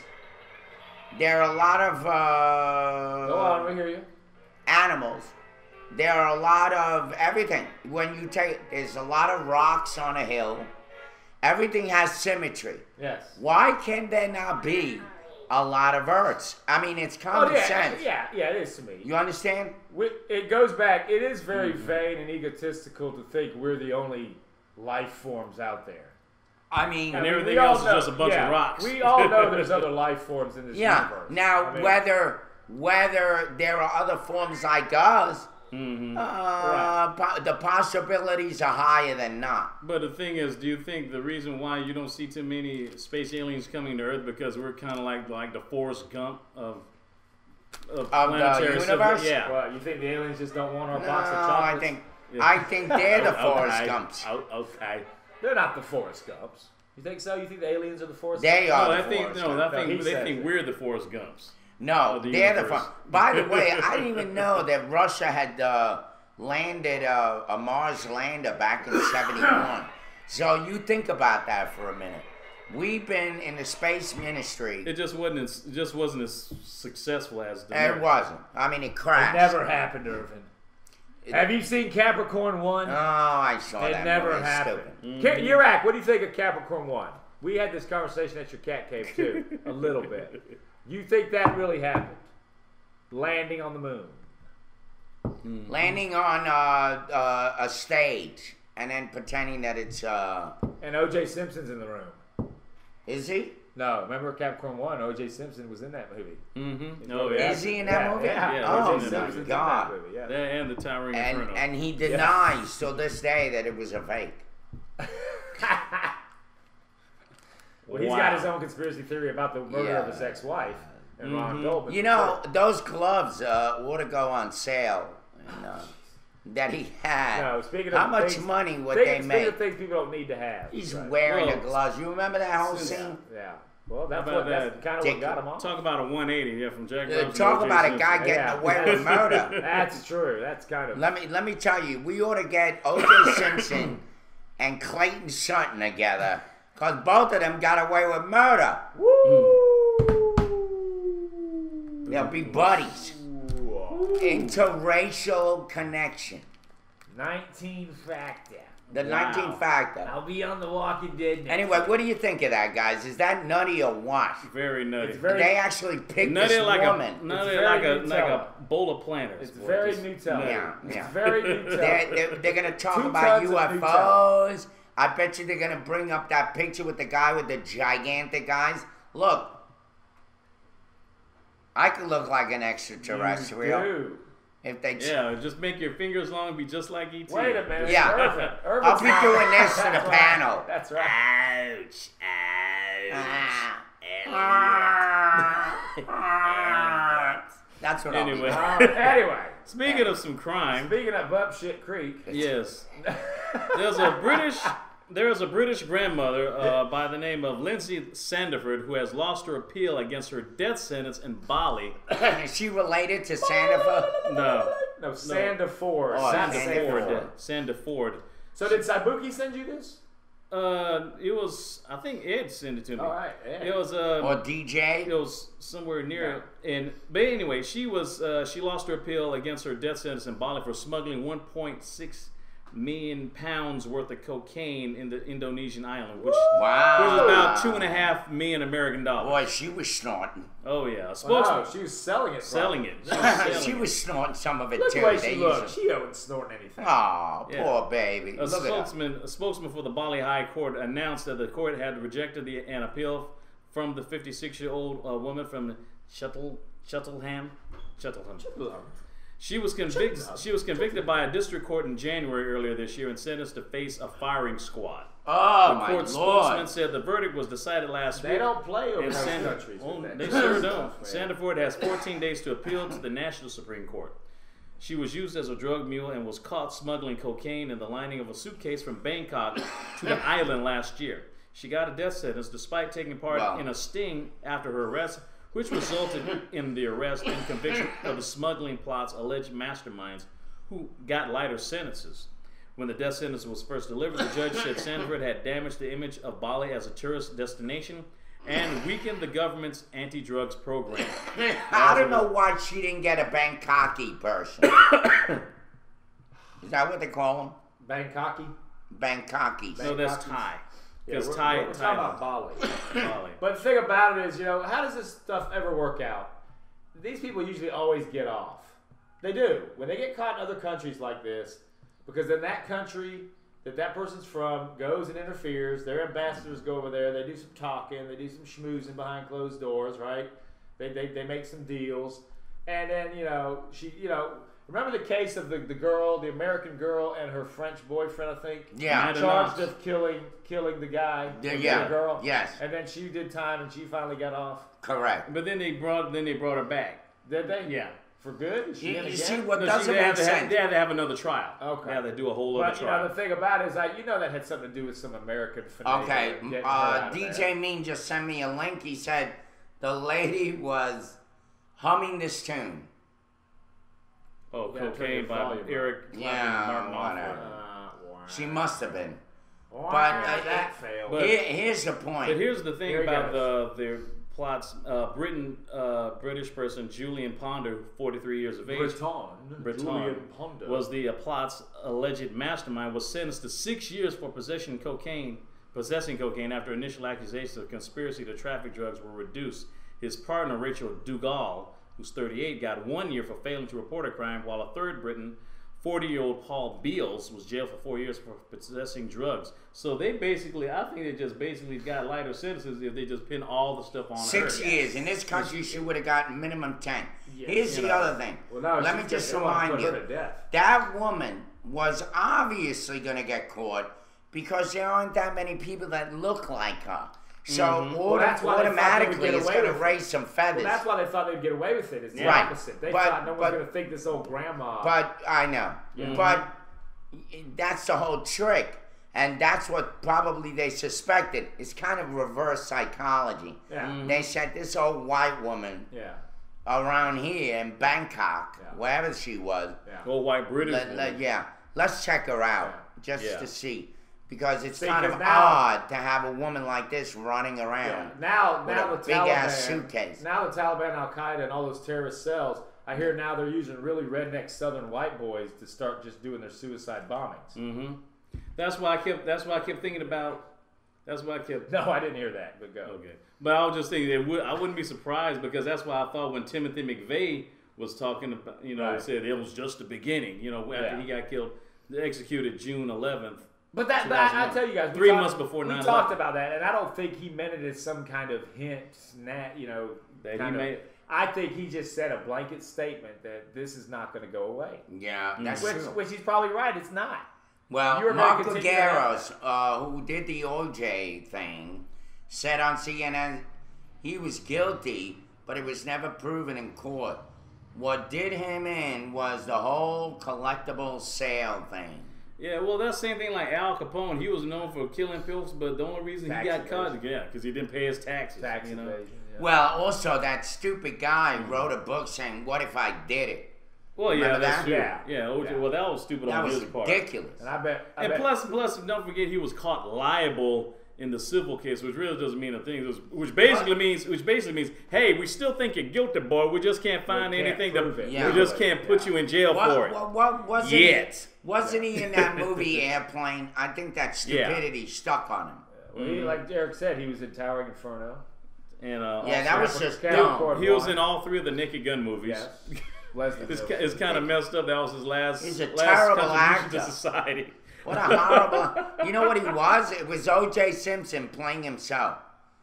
You know, you ever have Well, character that's what they actors do, like that? though. I mean, they do that. Some of these singers and these sports people, they all of a sudden decide they want to go into acting and they want to be actors. Well, they ain't got And they're- much and else they're to living go off to. their name that people will go and think, and it's like you're right. Most times they. Well, you can't. mean like when Joe DiMaggio did those Mr. Coffee commercials? Yeah, but that's a little different because that's just him hawking something. Yeah. That's him just selling a product. He's still being Joe DiMaggio.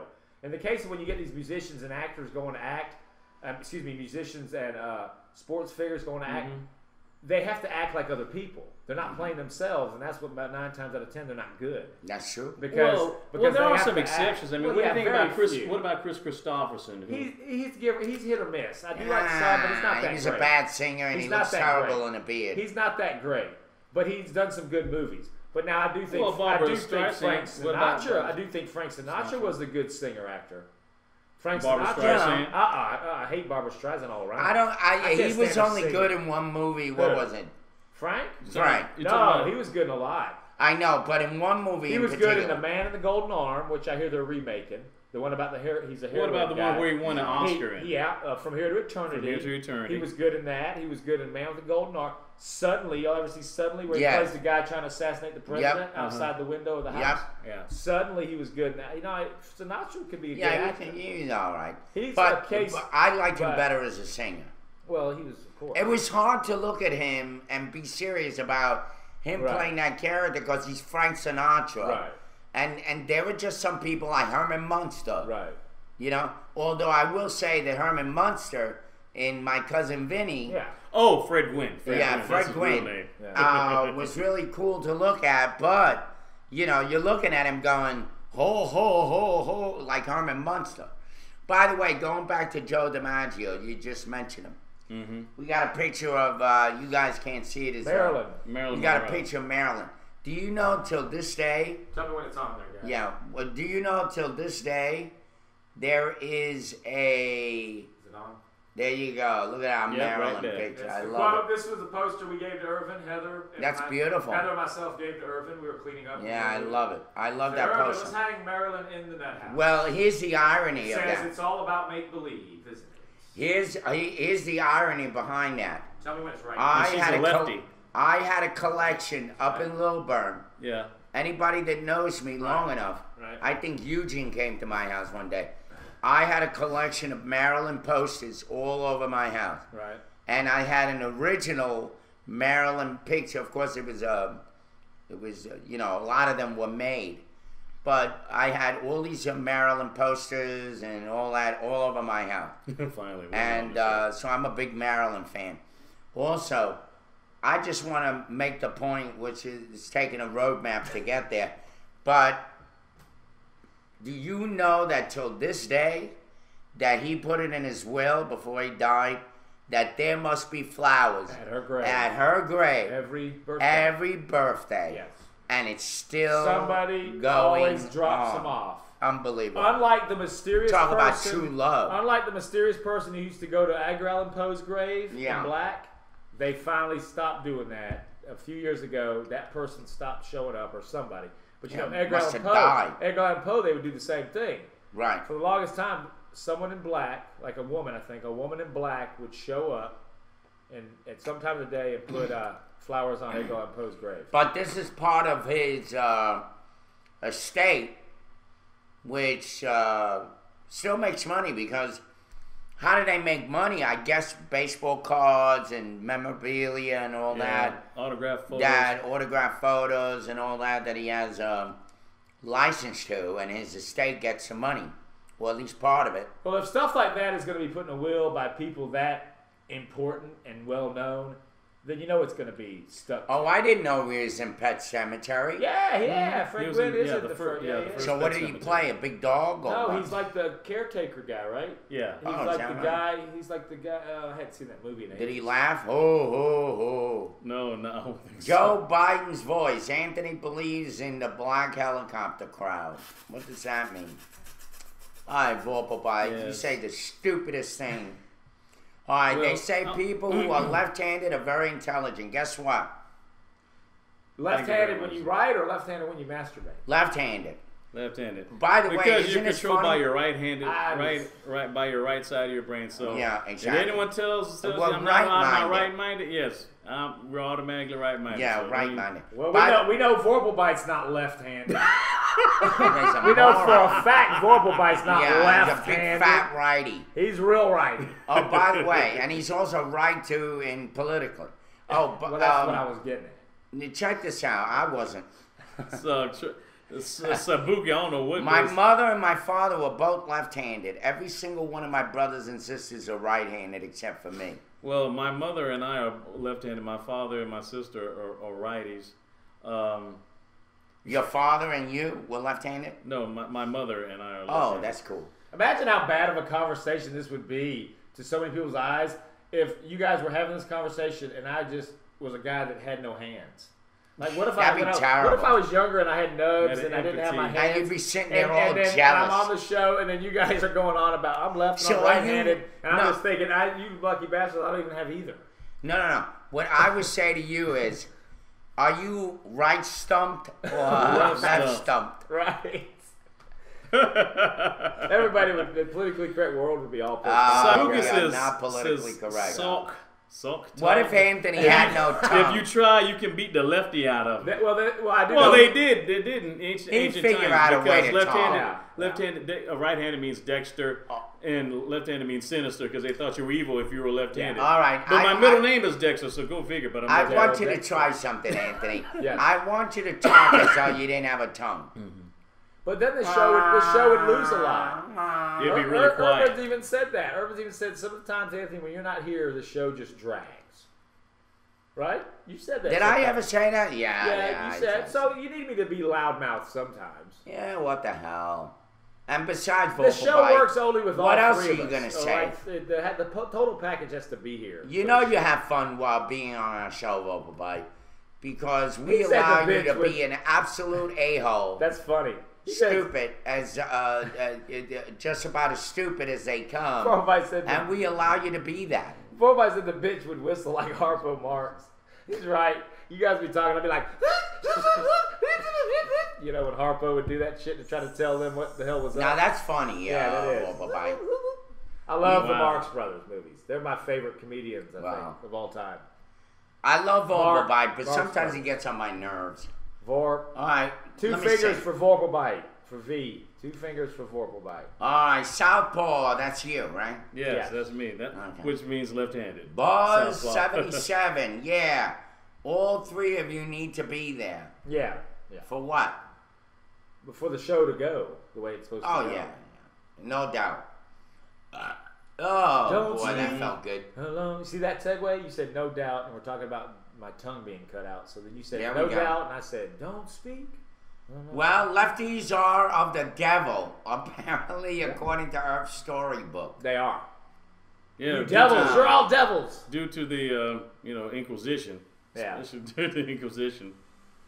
They used to cut their hands off. or Because something, their hands 77, welcome. Saibuki, DS Photo Guy, Great What are you British talking Shaman, about? Vorpal Bite, Winchester Well, during the 9708, Inquisition, those who were Urac left-handed, Wildcat, they Ellen Macon, either Gabriel tie Girl, their left hands off, Three try to make Bears, them right-handed, Seafluke, and even to DJ the extreme Mean to Jim, actually cutting their left hand off. LWR Ventures, what's up, Oh, Lord? by the way, that wasn't Obama's too Cat, long ago either. Let me tell you why. I was Planet in X, school, and I Immortal, started writing with my T.O. left Wilson. hand. Thank And you. my teacher comes up to me and goes, no, don't write. And she puts the pen in my other hand. And then the big teacher, the one, she was a substitute. Yeah. The main teacher comes over and says, don't do that to him. Don't do that to him. And she takes the pen out of my right hand, puts it on my left. You go ahead and continue to write. That's how ridiculous it was not too long ago. Yeah. You know what I mean? Yeah. It's not like 100 years ago. This is like close to 100 years. Jirac says Ant would get one of those things you put in your throat, and it sounds like the guy has in the first Mad Max movie. Remember? No, yeah. Remember the guy in Mad Max? Actually, there's a commercial on here that the woman... This is the morning roast. The woman talks about not smoking. Oh, yeah. And she's got that hole in her face. Hole in her And a throat, yeah. really skinny face. I'm like, shoot, is that what happens to you when you smoke too long? Yeah. So, but yeah, that's Yeah, right. I was at Burger King like about a year ago, and I was in line with this one woman. She had been like a couple of years younger than she, probably in her late 30s. Yeah. And she always talking to whisper like, I wonder why it's taking so long to get this freaking. Yeah, well, look at what happened to Jack Klugman. Well, yeah. Jack Klugman started going. Well, because he's up in age, but she's like in her mid to late 30s and stuff, and she had this little that's hard. scarf.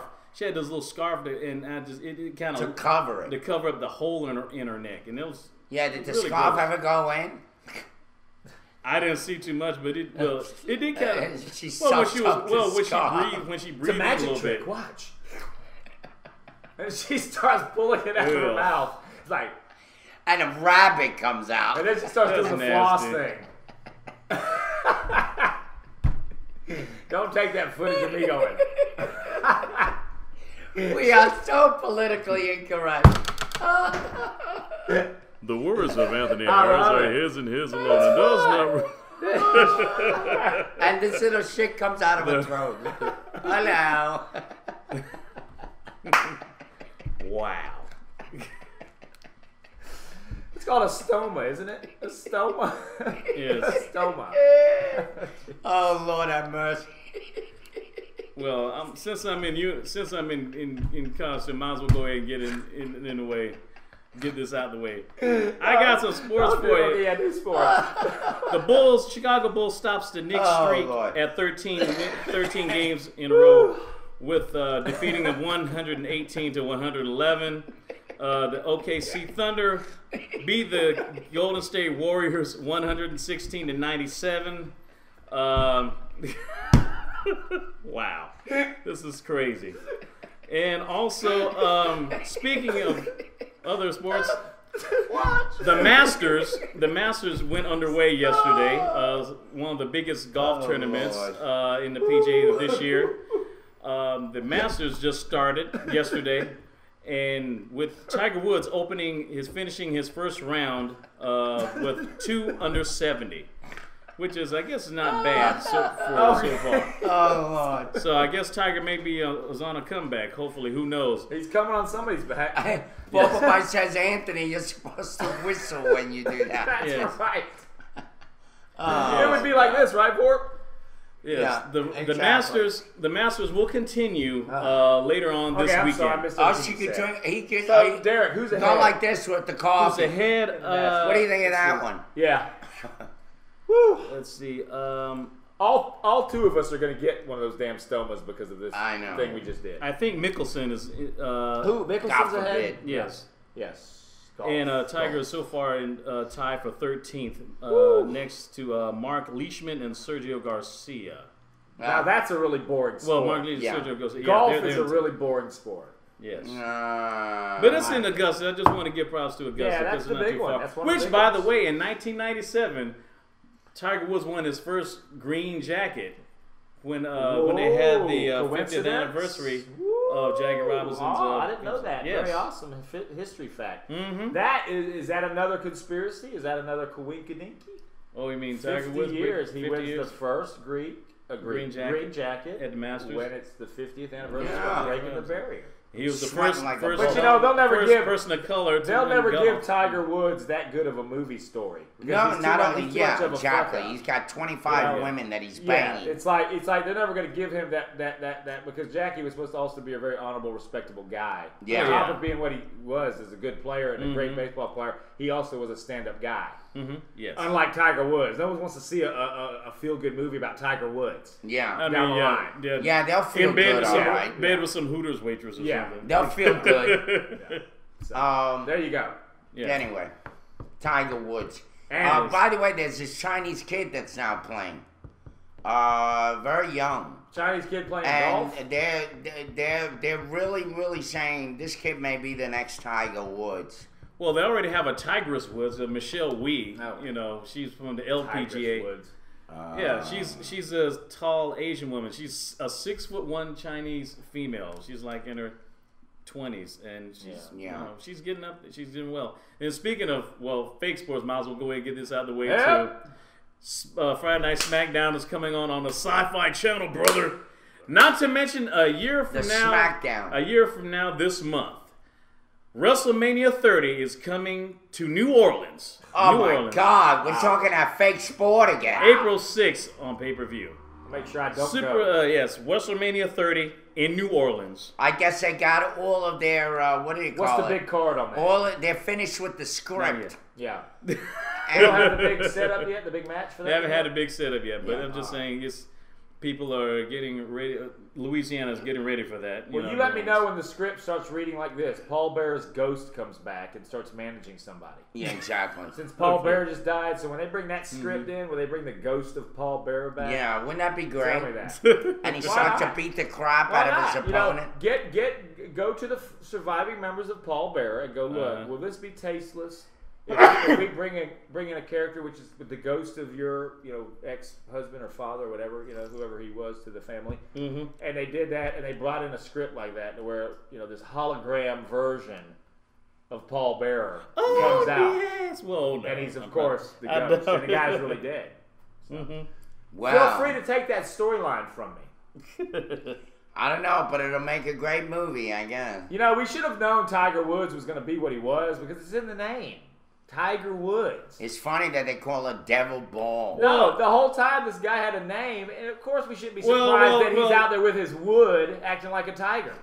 But I mean, of course we should. That's only a mere coincidence. It's only a mere coincidence, but actually Tiger was a nickname that his father gave him because his father his late father was a Vietnam veteran, and he had a Asian, and they like tigers. Called him tigers. Yeah, everything that's Asian. And his father knew not to go with Tigger because Tigger rhymed with nigger. So and it had 2 G's. Here's the other thing. So he wasn't going to say Tigger Woods. Well, it's weird because. But I'm quite sure Fuzzy Zeller did. Is that really true? Because I just made that up. Is that true? No, but I'm quite sure Fuzzy Zeller wanted to call him Tigger Woods when he won that first green jacket. I guess since he's black, I guess we're going to have a fried chicken and collard greens and watermelon. Well, let me just say this. It Which does that's why I always pass the keep saying test. they always talk about that one drop rule. They always focus on the black part. They never focus on the other part. You're right. Well, and it's usually when they focus, it's always negative. Yeah. Well, but and it passes the test of possibility. An old ass guy who grew up in a time of being around racism. It passes the test of possibility. Yes.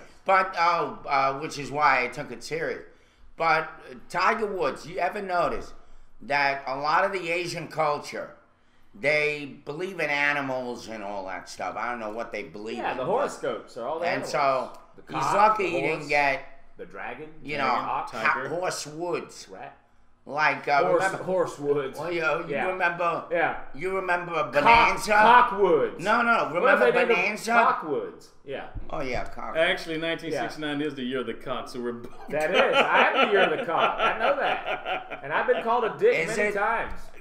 You I beat me mean, to it. yeah, I'm a cock. According to the Chinese, I'm a cock. How about the rat? I'm a cock. All I can say is I'm not what I they say you are what you eat. In my case, I'm not what I eat. Yeah, But I am a cock. you're flaccid, but you're a cock. What year are you? I'm 61? 1962. What are you, a rat? I guess. No, I just made that up. No, he just said that. The year of the rat, Winchester. Oh, is Rat 62? Or is that what Winchester is? Rat. I don't know. Winchester. The year of With the all rat. the, with all the When was horse it? meat going on in England, I bet Saibuki's a horse. Gamer girl, what are you? Wow. Gamer girl, what are you? I think Besides a joy Vorpabai. to be around. I think Vorbabai's the year of the snake. Gamer girl says I'm the year of the Tigger. No. I don't know. Anyway, you can look it up online. You know, you go to these Chinese restaurants and they have them on the placemats. Mm-hmm. There's your sign. She has no idea, she said. Mm-hmm. Anyway, Ed, what are Urban- you? The ox? You're the ox? You're the rat? Ed's the rat. Too. You're the rat? I should have guessed that. You're the rat. All right, Irving wants to hop, sing, jump. Saibuki makes it simple. He goes, I believe in animals. I see them all the time. Yeah. There you go. Okay, page 72, Saibuki. Let's do it. I know that's the year born or whoever was born, but we're gonna do page 72. That's a good way to segue. Saibuki, Why are we doing this so early? Why not? Because Saibuki threw up 72. I thought that was kind of good, even though he's talking about the year. Uh-huh. So let's do Yeah, this. let's get this shit out of the way so I have to wait till Verse before number. or after. Oh, potential. Verse number. Potential. Look, page 72. If somebody says this number, Derek, look what it'll be. Potential. Potential. Look at the word. If somebody says it, number. Booty. No, they didn't say that. Give a number. Give a number. Did I say it? 3. That's better too. 3 works also. Booze. we could have had booty, but we got booze. Read it. Which usually kind of coincides with if you watch a Get rap booze, video. then you get the booty. Yes, booze. Read booze. It could have been booty. Let's flip it Friday. Let's do booty and booze. Yeah, okay. Everybody likes to go out on Fridays and weekends and get booty and booze. Yeah, So but let's do both of them. especially pirates. Let's Yes. do booty and booze. Let me ask you a I don't question. drink any more booze, but I do partake in the booty. Do you think that if the booty can make a noise, It does. what noise? It does. No. Besides the slapping noise, but if you Well, I'm squeeze talking about it, flatulence. it would go like this. Okay, go ahead. I'm sorry. We can always do a magic trick with that scarf. Ew. So anyway, Booty. That booty was first. funny as hell. Booty. Booty first. Booty has no connection with boots. It came into English as Bhutan. B-U-T-I-N. Butan. It did not finally lose its N until the 18th century. Borrowing from Old French Bhutan, but Old French had got it from Middle Old German Old French. Bute, Old B-U-T-E, exchange, whence German Butte and Dutch Buit, loot, pointing to a prehistoric German source, Buton, B-U-T-I-O-N. And here's booze. So basically, booty in that aspect is just referred to as Treasure. Like which pirates. is Yeah. probably why it went to the butt too, because people gave That makes guys sense. like, ooh, look at that treasure on her. Yes. Right. I want to get that treasure. Yeah. I like Grab big it. treasures and I cannot lie. Yes. So now there's booty for those that will be getting booty, and for those that won't be getting booty this weekend, that'll have to drown their sorrows in a Yes. bottle. Yes. We have Booze. This word seems to have been borrowed on 2 distinct and widely separate occasions from Middle Dutch busen, B-U-S-E-N, drink much alcohol. Actually, maybe boozing. yeah, boozing is also Yeah, German that's- for boobs, right? Betty. Yes, boozing Betty- is German for booze. Betty Boo. Yes, For bust. Yeah. bust. Yeah. Go ahead. Which has some connected with Middle High German bus, B-U-S, swelling. No. And Swelling. Yeah. so many yeah. kids. Those butts do swell. Yes. Yeah, In the 13th century, this gave Middle English bouse, B-O-U-S-E, which, if it had continued to the present day, would have rhymed with the verb house. However, in the 16th century, the Middle Dutch word was reborrowed, giving modern English booze. Can you tell us, Wildcat, why did God make the crack in your ass go up and down and not side to side? That's an interesting... First of all, I don't think God made it, but... Go ahead, Yurak. Give us the answer. Probably has to do with the tailbone, right? The tail. Because if you evolved from other animals, then we had tails at one time. We had tailbones. So is that the answer you're at? The crack has something to do with the tail? Let's see what he says. Well, isn't that what it goes back to? Because if you slide down a slide, your butt will go bibble, bibble, bibble.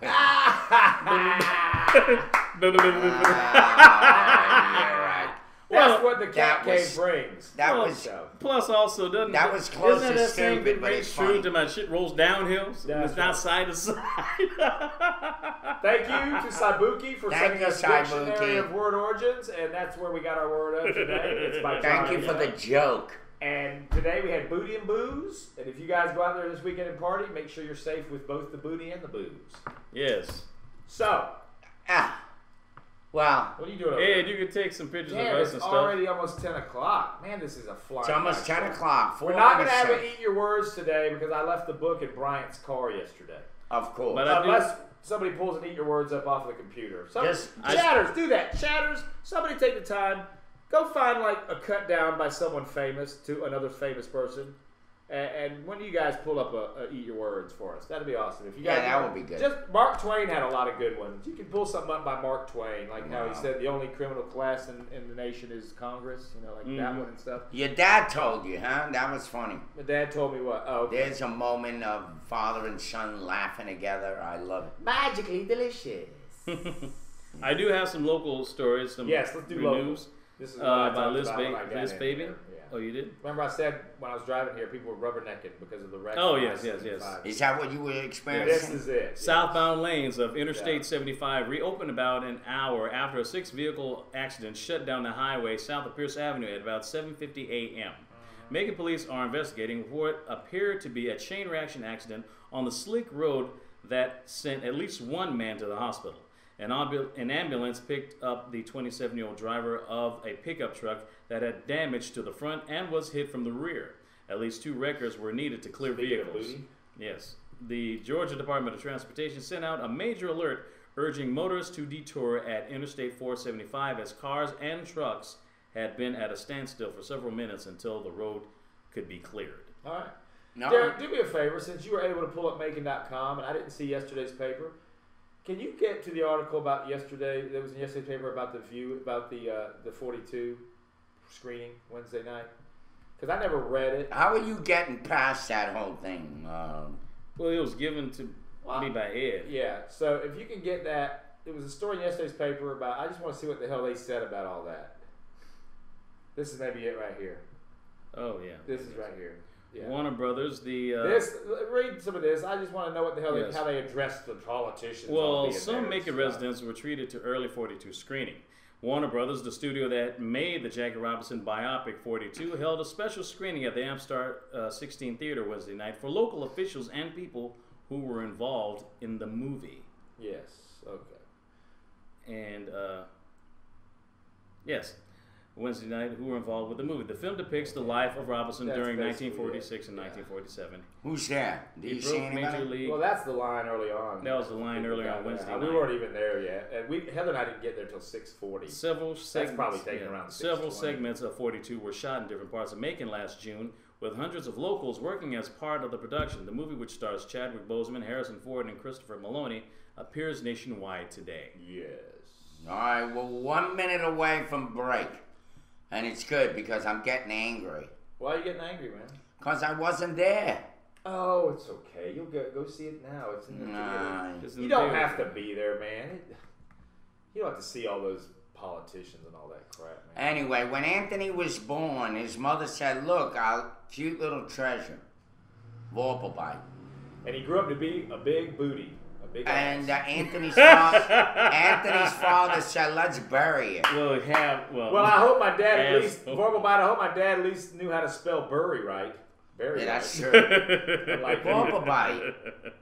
Do you not know how to spell? Yeah, I have like spell Verbal check. bite. Verbal bite just wants to type really fast. He doesn't. No, care. people, is Wally civilized where a distinction is drawn between stealing an office and stealing a purse? We're What talking the about the hell are office you creeper. talking Are we about? talking about the office creeper? I don't know what he's talking about.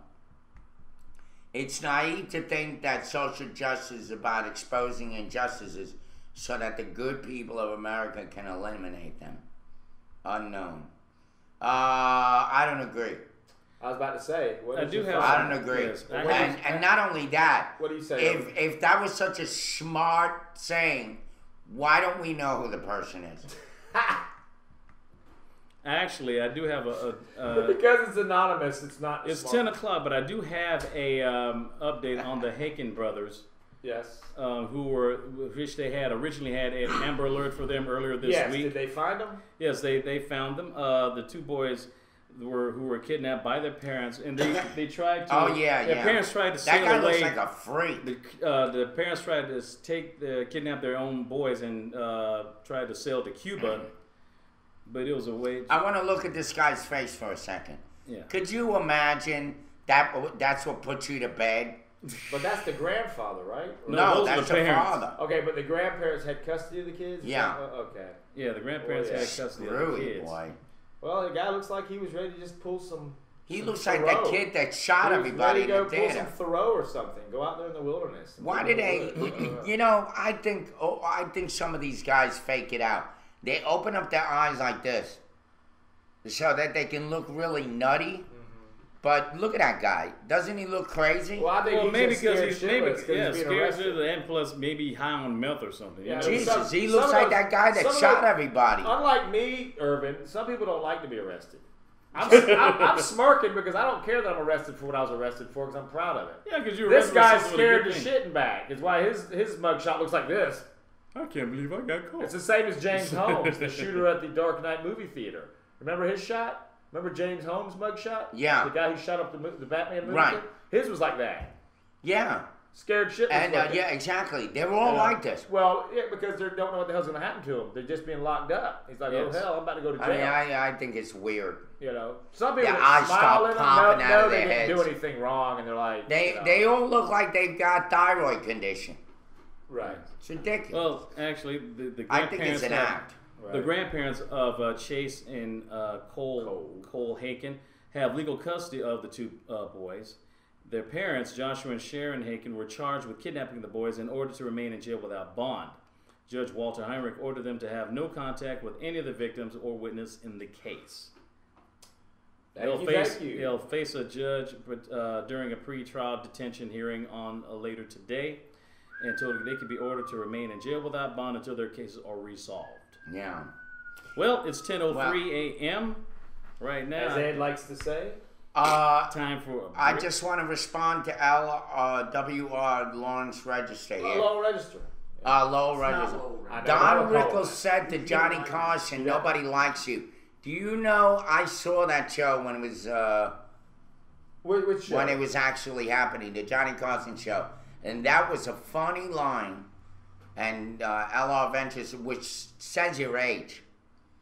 I think that is low register. All right, we're going to break. Or Ed says it's not. 10:03. It's all in jest, LWR. I call you that. Don't be mad about it. It's funny for us. Tell him Low Register is. He doesn't know. Low Register is the head of WPGA. He's the head honcho, the owner of the only independent news channel here in town, the one that Derek and I used to do the art block on, a show we did. And then also we went and tried to sell this show to his studio among And others. he didn't take us. So, but his initials Instead, he are, I took don't- these redneck well, racist he's- pigs Yeah, well, but that's their that he's a part of. That's their thing. Yeah. It's just it's hateful. Yes, it's 10:04 a.m. right now. A local man says the Macon Police Department owes him a new car. This comes after a fatal DUI accident involving Carlos Sledge's vehicle that he wasn't driving. Sledge says two men took his car for a test drive after fixing it, and one of the passengers was then killed in a December car crash. He tells WGXA's Amber Jones police pulled over the men before they wrecked his car, and he says he believes what happened next makes the police responsible. This car was involved in a fatal accident on December 30th of 2012. It belonged to this man, Carlos Sledge. Took my car to a repair shop December 30th, 2012. Later that night, when the car was fixed, they went out for a ride, and unfortunately, the driver had got a DUI. According to police reports, 2 men were stopped in the vehicle at the intersection of Pinona and Rocky Creek Road. The initial driver, Darren Bivens, was arrested for DUI. Cops gave the keys to David Coley, the passenger. But like Bivens, Coley was also under the influence of alcohol, registering at .19, which is more than double the limit. And Macon police allowed the passenger to drive my vehicle, who in turn later died in an accident on 74. The accident happened right here at this busy intersection, and now Sledge wants answers on how his car is going to be replaced. It's still not being released, and it's at Ackerman, accumulating charges, which is probably like $15 a day, and that money can be used to get me another car, because someone has to own their responsibility. Police reports say the passenger of the car who later died in the accident was supposed to be calling Darren Bivens' mother to come retrieve the car. I don't understand why an officer would make a deal with an intoxicated person. Sledge filed a complaint with the city of Macon, saying the 2 officers involved are responsible for not only Coley's death, but replacing his totaled car. The most common part is that whenever a car is stopped and the person is not licensed or has a DUI involvement, it seems that the car should have been impounded. Amber Jones, WGXA. According to the City of Macon's Internal Affairs Office, Sledge's complaint was withdrawn in February after it was determined that the officers involved didn't violate any department policy. And since that time, the case was turned over to the city attorney. Of course. Yeah, find out who they were. The officers never do anything wrong. As I've made clear, any bill that passes the Senate, we're going to review it. In the meantime, we're going to continue to have hearings looking at the source of violence in our country, but I want to wait and see what actually passes over in the Senate. One of the issues that we have today is that if there is a background check required, that they don't actually check all the backgrounds, and that's what I was suggesting. That we're not enforcing the laws that we have on the books today. And so if we're going to have a background check that's in the law, let's make sure we do our real background check. So a lot of real concern and worry out there that we'll have a missile strike or something related to that. And we're back! Yes, we are back. We are back. Went to our third and final hour of the morning roast live from the Nut House. Thank you. In downtown adjacent Macon. Yes, the Nut Last House. hour. We say hello to our wardens over here on the chat board. Well, we've had a good show so far. At Yes, least we're very laughing much. like A lot of crazy. laugh. It's always good when you laugh. I'm Talking hoping about that the nostalgia. chatters are enjoying it. Yeah, we got 25 viewers. Oh, Yeah. yes. All right. We're coming up on the morning roast Facebook page hitting 300. Please go like it if you haven't already. I think we're at 290 Well, right we're now. number 2 right now. Yes, with the Facebook Thank you very page. much. Go like it. We put stuff on there Yes. occasionally. Some stuff that doesn't matter. Mm-hmm. Pointless crap, but we do put it up there. Yes, it's 10:08 a.m. Eastern It's Daylight taking a Savings picture. Time. Asperger's. Booty! All right, let's see what that It's looks 66 That was a picture. It's 66 degrees outside in Macon, Georgia. The sun is actually coming out like Annie would say it would. Oh It's my with God. a high of 75 and a low of 48. And the more sun, the less cloud. Right, but it might rain out the soapbox during well. Sunday. What are we doing tonight? I don't know what you're doing. I got to take my daughter to the play, of course. What about, do you want to hang out? I'll see. I'll think about it. I mean, I don't need anything. I just don't know what want to the hell go we gotta downtown do. and We'll hang see. out. We'll see. Yirag. 3 bears. Yirag, that's why I don't have custody of them, because I was raped and lost 2 family members. Oh, wow. Sorry to hear that, 1997. 3 bears. And we just kind of And he jumped took in the middle. advantage of that, and I lost my mind. Man, Listen, we jumped into the middle of the 3 conversation. bears. I can't totally relate, but I know what it's like to have a mental breakdown. I also know what it's like to be somewhat raped. I mean, I was a little kid and they were abusing me, and it's not good. It really has an effect on you for a lifetime. But thank God you overcame. That's right. And today, more look at power to you, Three Bears. Exactly. Yes, more power to you. And, look at what you've been able to do. Show love. We got our wonderful picture up here from Three Bears. Everything. That's part of our show. That's good. That's God. Dirac says both sides pretending to be opposing each other while we inch closer to a gun ban. He's talking about the Boehner clip that Ed just showed. And then he says, now tell me they're not both controlled. Hey, I don't disagree with you there, Dirac. I definitely think that there's a big cabal, so to speak, of control on government. I never said the president was like the very top-notch one. Now, we all know the president's kind of a figurehead. Did you see? But that doesn't change the fact that I think 9/11 is still just a bunch of terrorists blowing up buildings. Yeah. In other words, I can believe in both, Iraq. I can believe that there's a higher form of government running the government, but I can still believe that there's a bunch of terrorist people that decided to fly planes into buildings also. So. Well, by the way, Three Bears, thank you for being so honest. I think that's what we're trying to do.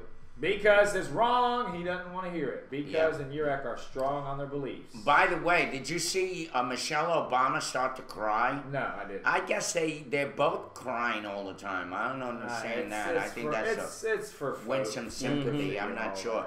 And listen, I'm not the kind of guy to try to hate on anybody with that. But when you think about it, a good way to get something from a child. When a child wants something, what's he do? But he whines but that's and the cries. worst way to do it. I think they got it down to a, but that's the worst way science. To do it. Yeah, they were paying tribute to the murdered 15-year-old. Wow. Where did you gather that understanding? Well, because you're right. I think I gather it from, and of course no one's 100% sure, but I gather it from the fact that we already know that these guys and gals, i.e. the Taliban, Al Qaeda, and all these countries over there like that, that are putting their money into those organizations. We've known through history and years that they don't like us. It's obvious. It doesn't take a rocket scientist to figure out that they don't like the U.S. It says what the press told you? No, I'm not going with the press. I'm going with what history shows. I'm not going to believe everything the press shows me, but history shows long before the press existed, long before TV existed, history shows that terrorism existed, and then those people and I did say those people, yes I did, on that side of the world don't like us. And they don't like a lot of people. They don't like a lot of people. And my source is what any history is. It's the same source that tells me George Washington was the first president of the United States. It's the same source that tells me first president that the of the United States War started sworn in under the Constitution. Right, but you know what I'm getting at. He's saying, where did I get my information? Well, it's where we get history. If you're going to question history, which I don't have a problem with questioning history, don't get me wrong, but if you're going to question history, then let's question all of it. Then if you're going to think that 9/11 was an inside job, then you might as well just go ahead and say anything that happened in the history books wasn't right. You know, you might as well go ahead and say that Abraham Lincoln was never the 16th president. And you might as well go ahead and say somewhat because you don't know. People People always say that history is written by the victors, or in the case of the movie Braveheart, which was not really totally correct either. But what other movie is 100% accurate? Well, but he says that the narrator in Braveheart says 42 wasn't 100% accurate. At the end of the movie, it said some liberties were taken with the dialogue. And all that. He said, how much research have you done into science and physics? Well, it depends what categories you're talking about. In some things in science, I am into it. In some things, I don't know anything about it. I don't know about the vast array. We already talked about this, Iraq. But the thing and about that building, once that building was hit by those planes, it wasn't made to withstand two gigantic 747s barreling into them and blowing up at full speed with a lot of at full speed with full gas or whatever, jet fuel. It wasn't made to withstand that. And then the law of physics is the fact that the metal melted, which is possibility because you're talking about jet fuel. You're not talking about gasoline. Jet fuel burns hotter It melted those. Half the runs out just because and you're then everything lifting something collapsed. off It makes the ground. sense. And we just don't have anything to compare it to in history to really show if a building would have reacted that way. Now, not only that, it's unprecedented. It's never really happened until 9/11. And the other thing is, think about this. Think about this for a minute, Yirak. Also, you say it's an inside job. I think it is too, but not the way everybody's thinking it was. I think because the Twin Towers were an international building, you had every freaking race possible. Represented commerce. Right. Right. And so, was there an inside job? Possibly, because there were guys probably that worked there of Pakistani descent, which there are many in New York, as well as Saudi Arabians, all that shit is in New York. I'm sure there were guys saying, this is the floor you ought to hit, this is where you ought to come in. I'm sure it was kind of an inside job. Do I think the government did that? Our government? I don't know. I don't have the answer to that. Is it a possibility, in the realm of possibility? Yes. But is it a fact? I don't know. I mean, and you're entitled to your opinion, but you're not entitled to the facts. The facts will probably never be known. Well, that's why I brought up what I brought up. Is like, if you're not going to believe what you're reading, and I agree, propaganda machine is so much more crazy and wild now. That's not true, Yirak. You don't know that. Have you ever tested it? Have you ever tested jet fuel on metal? So, well, have you ever flown a plane into a building? Yeah, and slamming into a building where you break some of it. And live to tell about it. I mean, come on, man. That's my thing. It's let's, you know what? If you start saying that, then you got to say you can't trust any history. Listen, you can't say that the French Revolution happened. Here's the thing. Because you I say don't would be believe on what your you read side. or see. I would be on your side if you books. had a good argument, Yirak. But so far, I don't see it. First of all, that's bogus to say that jet fuel does not burn hot enough to melt steel. That's number one. It does. Okay, it does. I would think it did. Number two, this is not an it says opinion. done. It is not an opinion. It's not about whether it's an opinion or not. Right now, it only stands as an opinion, really. But this is about fact. The fact of the matter is, you don't have the ability to really construct what happened. Okay? The only thing we got is film, and the only thing we have is fact. The fact of the matter is that jet fuel does melt metal. It's hot enough to melt it. It's hot enough to get to it. You know, come on. You know, let's not be ridiculous here. I would jump on board with your argument. But how am I going to jump on board with your argument when everything you're arguing doesn't make any sense at this point? And that is the fact of the matter, those buildings were barreled in like a shotgun. They went in and blew those floors up. All those floors up above. And I was there. Okay? You weren't there. I was there. Phone call. When those buildings went down, there was a gigantic hole. A gigantic hole in those buildings. There was no way they were going to stay standing up. We got a caller. Let's put it on speakerphone. Yes. Who is it? Hey, Graybeard. Graybeard, welcome. Hey, just let me know when I'm good to go there. Go ahead, you're on. You're on. Okay. Just want to make mention, okay, now, let me say the whole thing. Any blacksmith knows that jet fuel or coal cannot melt metal. It's when there's a lack of oxygen that the heat is given off. It's not in the formation of carbon dioxide, but the formation of carbon monoxide. What about softening it? Let him finish. At the heat, it's the lack of oxygen that produces the higher temperature. It's not. Yeah, but remember, you're 1,000 feet up. The conditions are quite different up there. Well, lack of oxygen. Okay, lack of oxygen. No. I've flown airplanes in gliders. 1,000 feet up has no different atmosphere than what's down here at ground level. Colorado is 1,000 feet over sea level. It doesn't make any difference. It's the lack of oxygen within a burning fire. Ask a blacksmith. It's the center of the fire outside of it. That's how you melt metal. I tried on 9/11, I was trying to call into Howard Stern because that's who I was listening to at the time. Yes. And I was trying to call in and tell them that they needed to get those people out because the building was going to collapse because of the lack of oxygen, the intense heat from not the jet fuel, but from the mass of the... the furniture. Let him finish. Go ahead.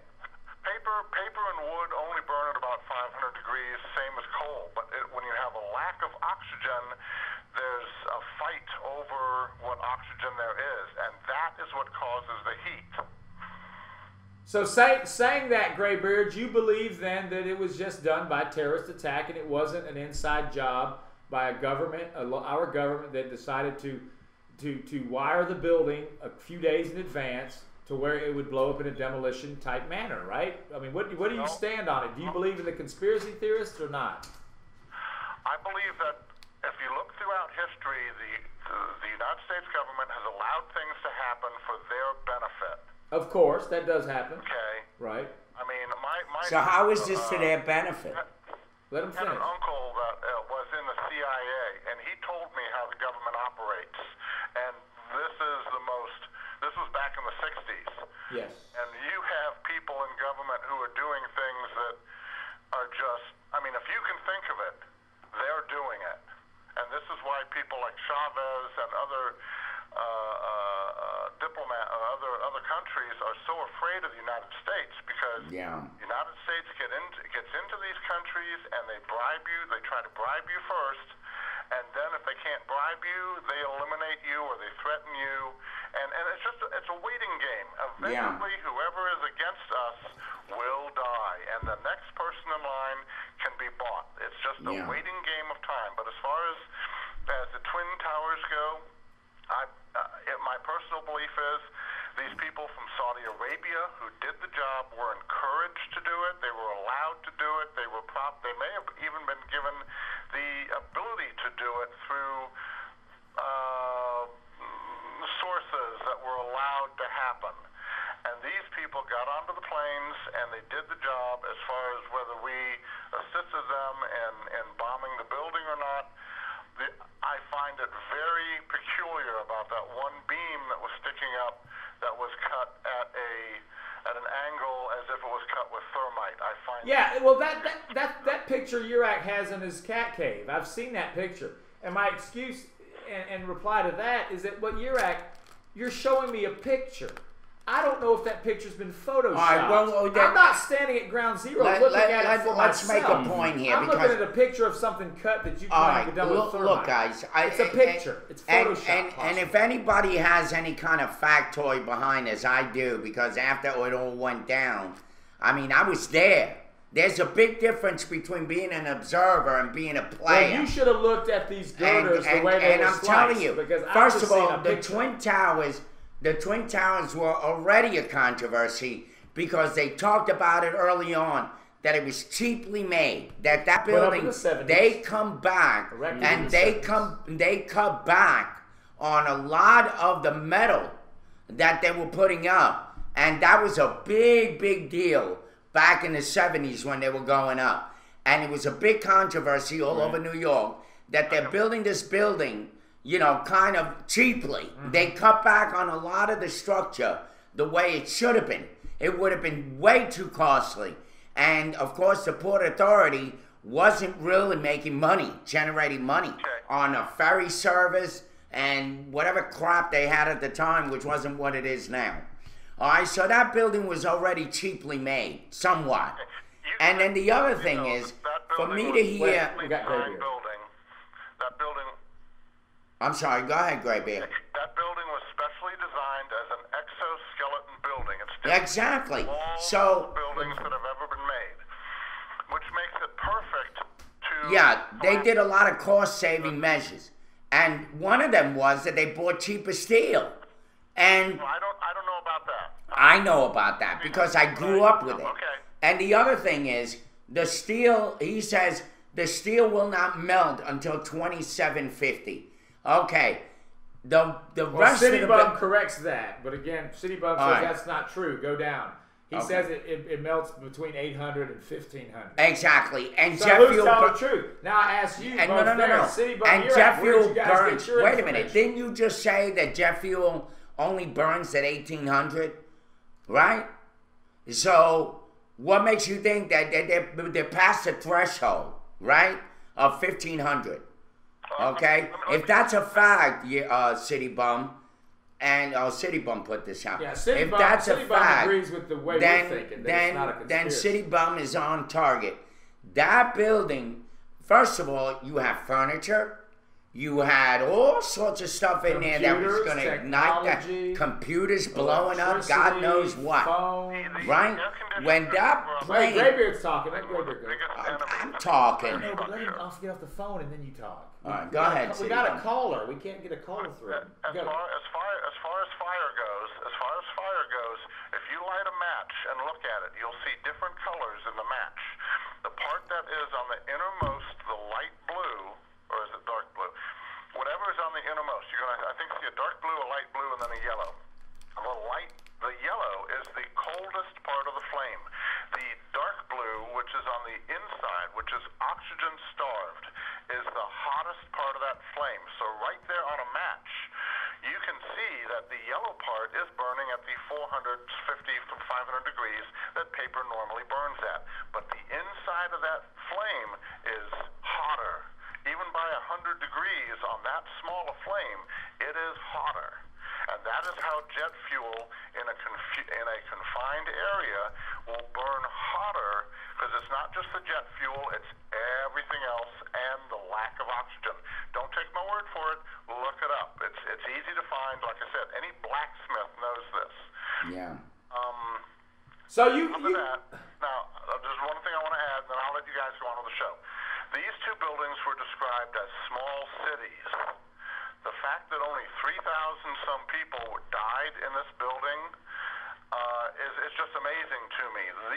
These buildings had tens of thousands of people working in there who weren't there that day. That's right. Or they hadn't showed up to work yet because they weren't. Thank God for that. See, they didn't really know that, but that's where the inside job. Keep going. I question it.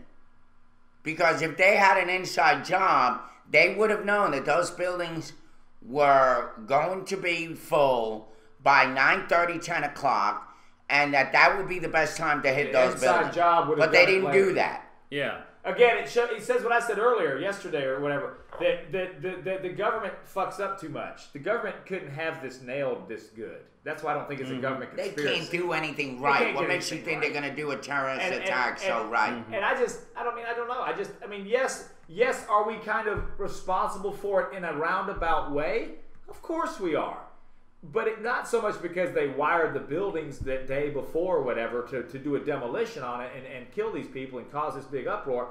No. But I do know for a fact. All right, let him talk. I do know for a fact, but I'm told this, I wasn't there, that the cuts U.S. me off, and then when I want to talk, he talks. But the U.S. did help Osama bin Laden back when he was fighting against the Russians in 1980. I do know the U.S. was supplying arms and weapons against the big bad red beast of 1980, right, which was Russia. And so in a roundabout way, the U.S. at one time was co-patriots with Osama bin Laden and his type, because bin Laden was a freedom fighter during that time period against the Russians. Well, he fought in that war. Yirak says, please tell me why World Trade Center fell into it. Hello, you had a building fall on top of another building. Not only that, but when that structure was shaken like this, because it must have been shaken from all of the stuff going off on it, I'm sure they had already rebuilt the floors downstairs after the bombing that they had initially. They never really... The 92 one. The 93 one. 93. They never really got that right. That was always a big controversy as well, where they felt that they used, again, cheap cement to cement the bottom. So Lord only knows. They were using mortar. Super glue. They weren't using real cement. They were using mortar. If you guys know anything about construction, and I'm sure you do, Yirak, although mortar is waterproof, it's not as strong as real die-hard cement. And so I think that that building collapsed based on the fact that there was an explosion up. It caused the building to do this. It cracked somewhat the foundation, and that building fell in. It makes sense. I mean, so a lot of stuff happened. I mean, you gotta realize you don't know the dynamics all of two airplanes. Something that never happened. Really. Right. We never had planes crash into the top near the top of a building before like that capacity. We never had those buildings put up. Not on purpose anyway. Yeah, some tests like that. Graybeard, go ahead. Anyway. Oddly enough, I predicted an event like this in 1995 when I was having a discussion with someone who was what you would classify as a right-wing nut job conspiracy theorist. And I told him at that time, I said, you know, these hijackings that are going on the planes and stuff, they're not catching anyone's attention. They're old hat. I said, if you really want to catch someone's attention, stuff a plane into a building or the Lincoln Memorial, and then I said, or take a plane and put it into the Capitol during the State of the Union speech when you got the Congress, the President, the Vice President, and Supreme Court all in one building. You put a plane in at that time, you will catch us. You will get our attention. Well, you know, Graybeard, they tried to, remember, what's his name tried to do that. We were talking about theater musicals earlier. There's a musical called Assassins. Yeah. And it's about all the people that have tried to kill presidents on stage singing about it. And there was, I can't remember if it was during Nixon's administration, but somebody did try to fly a little, like, Cessna airplane into the White House. Who was that? No. You know who I mean, Graybeard? I can't remember the guy's name, but it's actually... What's that? Yeah, and it was actually, the character was, of course, put into this play called Assassins. You know, John Wilkes Booth is in it also, and all these you know, people that tried to kill presidents. But yeah, a guy did try to fly a plane back in the 60s or 70s, I think 70s, into the White House. Some nut job that was trying to kill the president. I don't remember who was in the White House then. But anyway. Well, Saibuki says, I love how Irv has it all solved with no sign. Not that I disagree with his end result. Okay, let's put it this way. Have you ever seen, and I just watched it the other day, a building coming down where they set off all these explosives, right? Right? Yes. I mean, how many for a little building? It goes on and on and on and on and on and on and on. That didn't happen with the World Trade Center. They hit the top of the building itself. The weight of all of that was being loosed up. And then once you have one floor collapse, and again, going back to the way it was constructed, that building, each slab was 1 acre. That's how big each floor was. So you had 110 acres on one building of floor space. All cement. All held up by metal rafters that were cross-section like this to hold the weight because they didn't have anything in between. They were held up like this. You had one of those get loose, just one, by the impact, just by the impact, that would have loosened it. They were riveted together. They weren't glued together. They weren't melted to be one piece. They were put together like a puzzle, right? You had one of those coming off. You had a 1 acre slab of cement falling on one other. That one, and probably with the hole that was huge. You had a lot of this going on. You had a lot of missing pieces to that puzzle. And of course, and you had 20 floors at least above it when it hit the middle one. And then the other one was hit smack in the middle. One was hit up at the 72nd floor. The other one was hit around 65th floor. And when you start to have all of that weight, and you're missing rivets, and you're missing things that hold up the weight. What the hell do you expect? It's gonna, sooner or later, sooner or the later, skeleton is gone. Sooner or later, it's gonna topple. Right. Plus, it was burning. It's like a loose. It's like a loose thread. Once you get that loose thread, it's able to unravel like a sweater or it's anything not like physically that. impossible. Let me answer that. Because I don't get what you say here. Because if it's not impossible, then you prove to us how it is possible. Because you say a 42-story tower fell in 6.4 seconds. Impossible. Well, if it fell in 6.4 seconds, it's not impossible. What do you mean when you say it's impossible, but then you preface it saying that that's what happened? And not only obviously, if that happened, it was possible. Right. What he's saying. And not only that, he goes, it's not possible. Look at buildings being imploded all the time. But yet his argument is that it did happen. When you see buildings going down an implosion, what do you think? How long does it take for it to go down? About 6.4 seconds. But no, I want him to answer that because he's in one word he's saying it's not possible, and then he follows it up with saying that's what happened. So because it happened, it has to be some fishy situation. I got to go here, but as far as what you're saying goes, it's very easy. Find out the heights of the building. Yes. Gravity is 32 feet per second squared with a maximum velocity of approximately 120 miles per hour. Yes.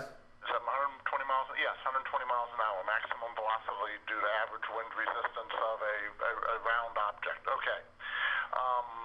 Do the math. If someone jumped off the building from the top of the World Trade Center, how long would it take for them to hit the ground?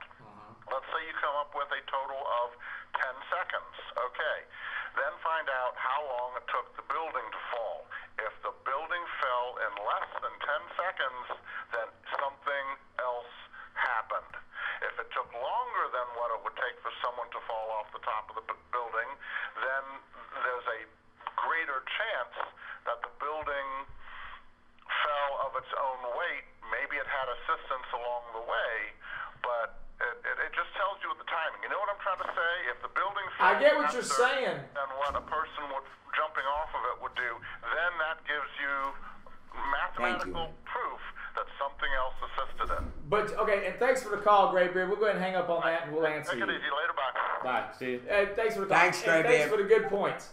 But the thing is, Graybeard, when you start dealing with different factors, it changes the rate stuff is going to fall. Of course it does. That's what you guys... And not only that, the buildings didn't go down that fast. It's not, the gravity rate's not going to be the same on something that straight falls with no interference as compared to something that's falling into something else that's slowing it down for a second, slowing it down for another second maybe, and it's collapsing. And plus, you got to remember, it's not like a person. A building is an inanimate object. Generally, it's an inanimate object. And a person is going straight through air. They're not having a girder that's stopping them for a minute. They're not having a girder that's making them bounce up a few feet and then move over and fall. It was a complete free fall once those buildings lost. A free fall is different than falling on top of something, on top of something, on top of something, on top of something, on top of something. Like dominoes or Jenga. That's right. Yeah. And that's not only that, that jet fuel, it didn't exactly melt it, but it did make it soft enough to put some damage to unravel it. Exactly. And to go bam and bam. It wasn't meant to be gutted out with a plane. That's not the way they built that building. And the way they built it, like I said, in the 70s was a big controversy because they felt that those buildings could not even withstand the wind that it had. Now, I will say this to Yirak's theory. Why did they all go down and not just the top floors maybe tip over and the rest of the structure would have stayed up? You have to remember what happened here. When the building was hit and the top of one of them tipped over, the top of one of them, that building had a 15-foot movable like this in case of earthquakes. 15 feet. So that's been a big question as to why they came down the way they did. But remember, in fact, each floor was 1 acre of cement. 1 acre. So no matter what happened, those buildings were going to come down like a deck of cards. It was just going to happen based on the fact that they used cheap steel, based on the fact that they had cheap floors made of cement that went down. Low-grade cement, right? Yeah. And you're right. Can I finish, please? I know, but you're going. Don't cut me off. No, I'm in the middle of saying something. 15 minutes. Could you imagine? Like you haven't taken all the time in the world here, and I keep shut.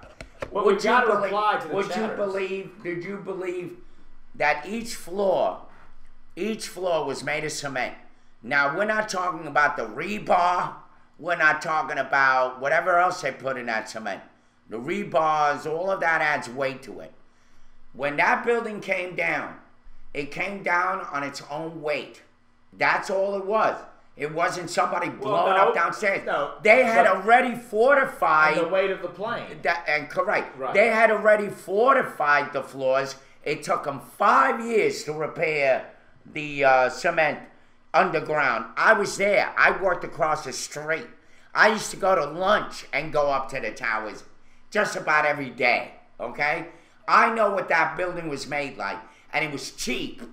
It was cheap. So you're right, and again, you're right. You keep throwing science and numbers, but your science and numbers, if they're true, if they're even true, it doesn't explain whether it was a conspiracy or whether it was just what it was. Your argument is that our U.S. government is the one behind it all, and they killed these people in order to get what they want, and blah, blah, blah, blah, blah, and this has nothing to do with terrorists. They were all actors and made up, and these were expendable bodies that they could kill in the tower and in the planes.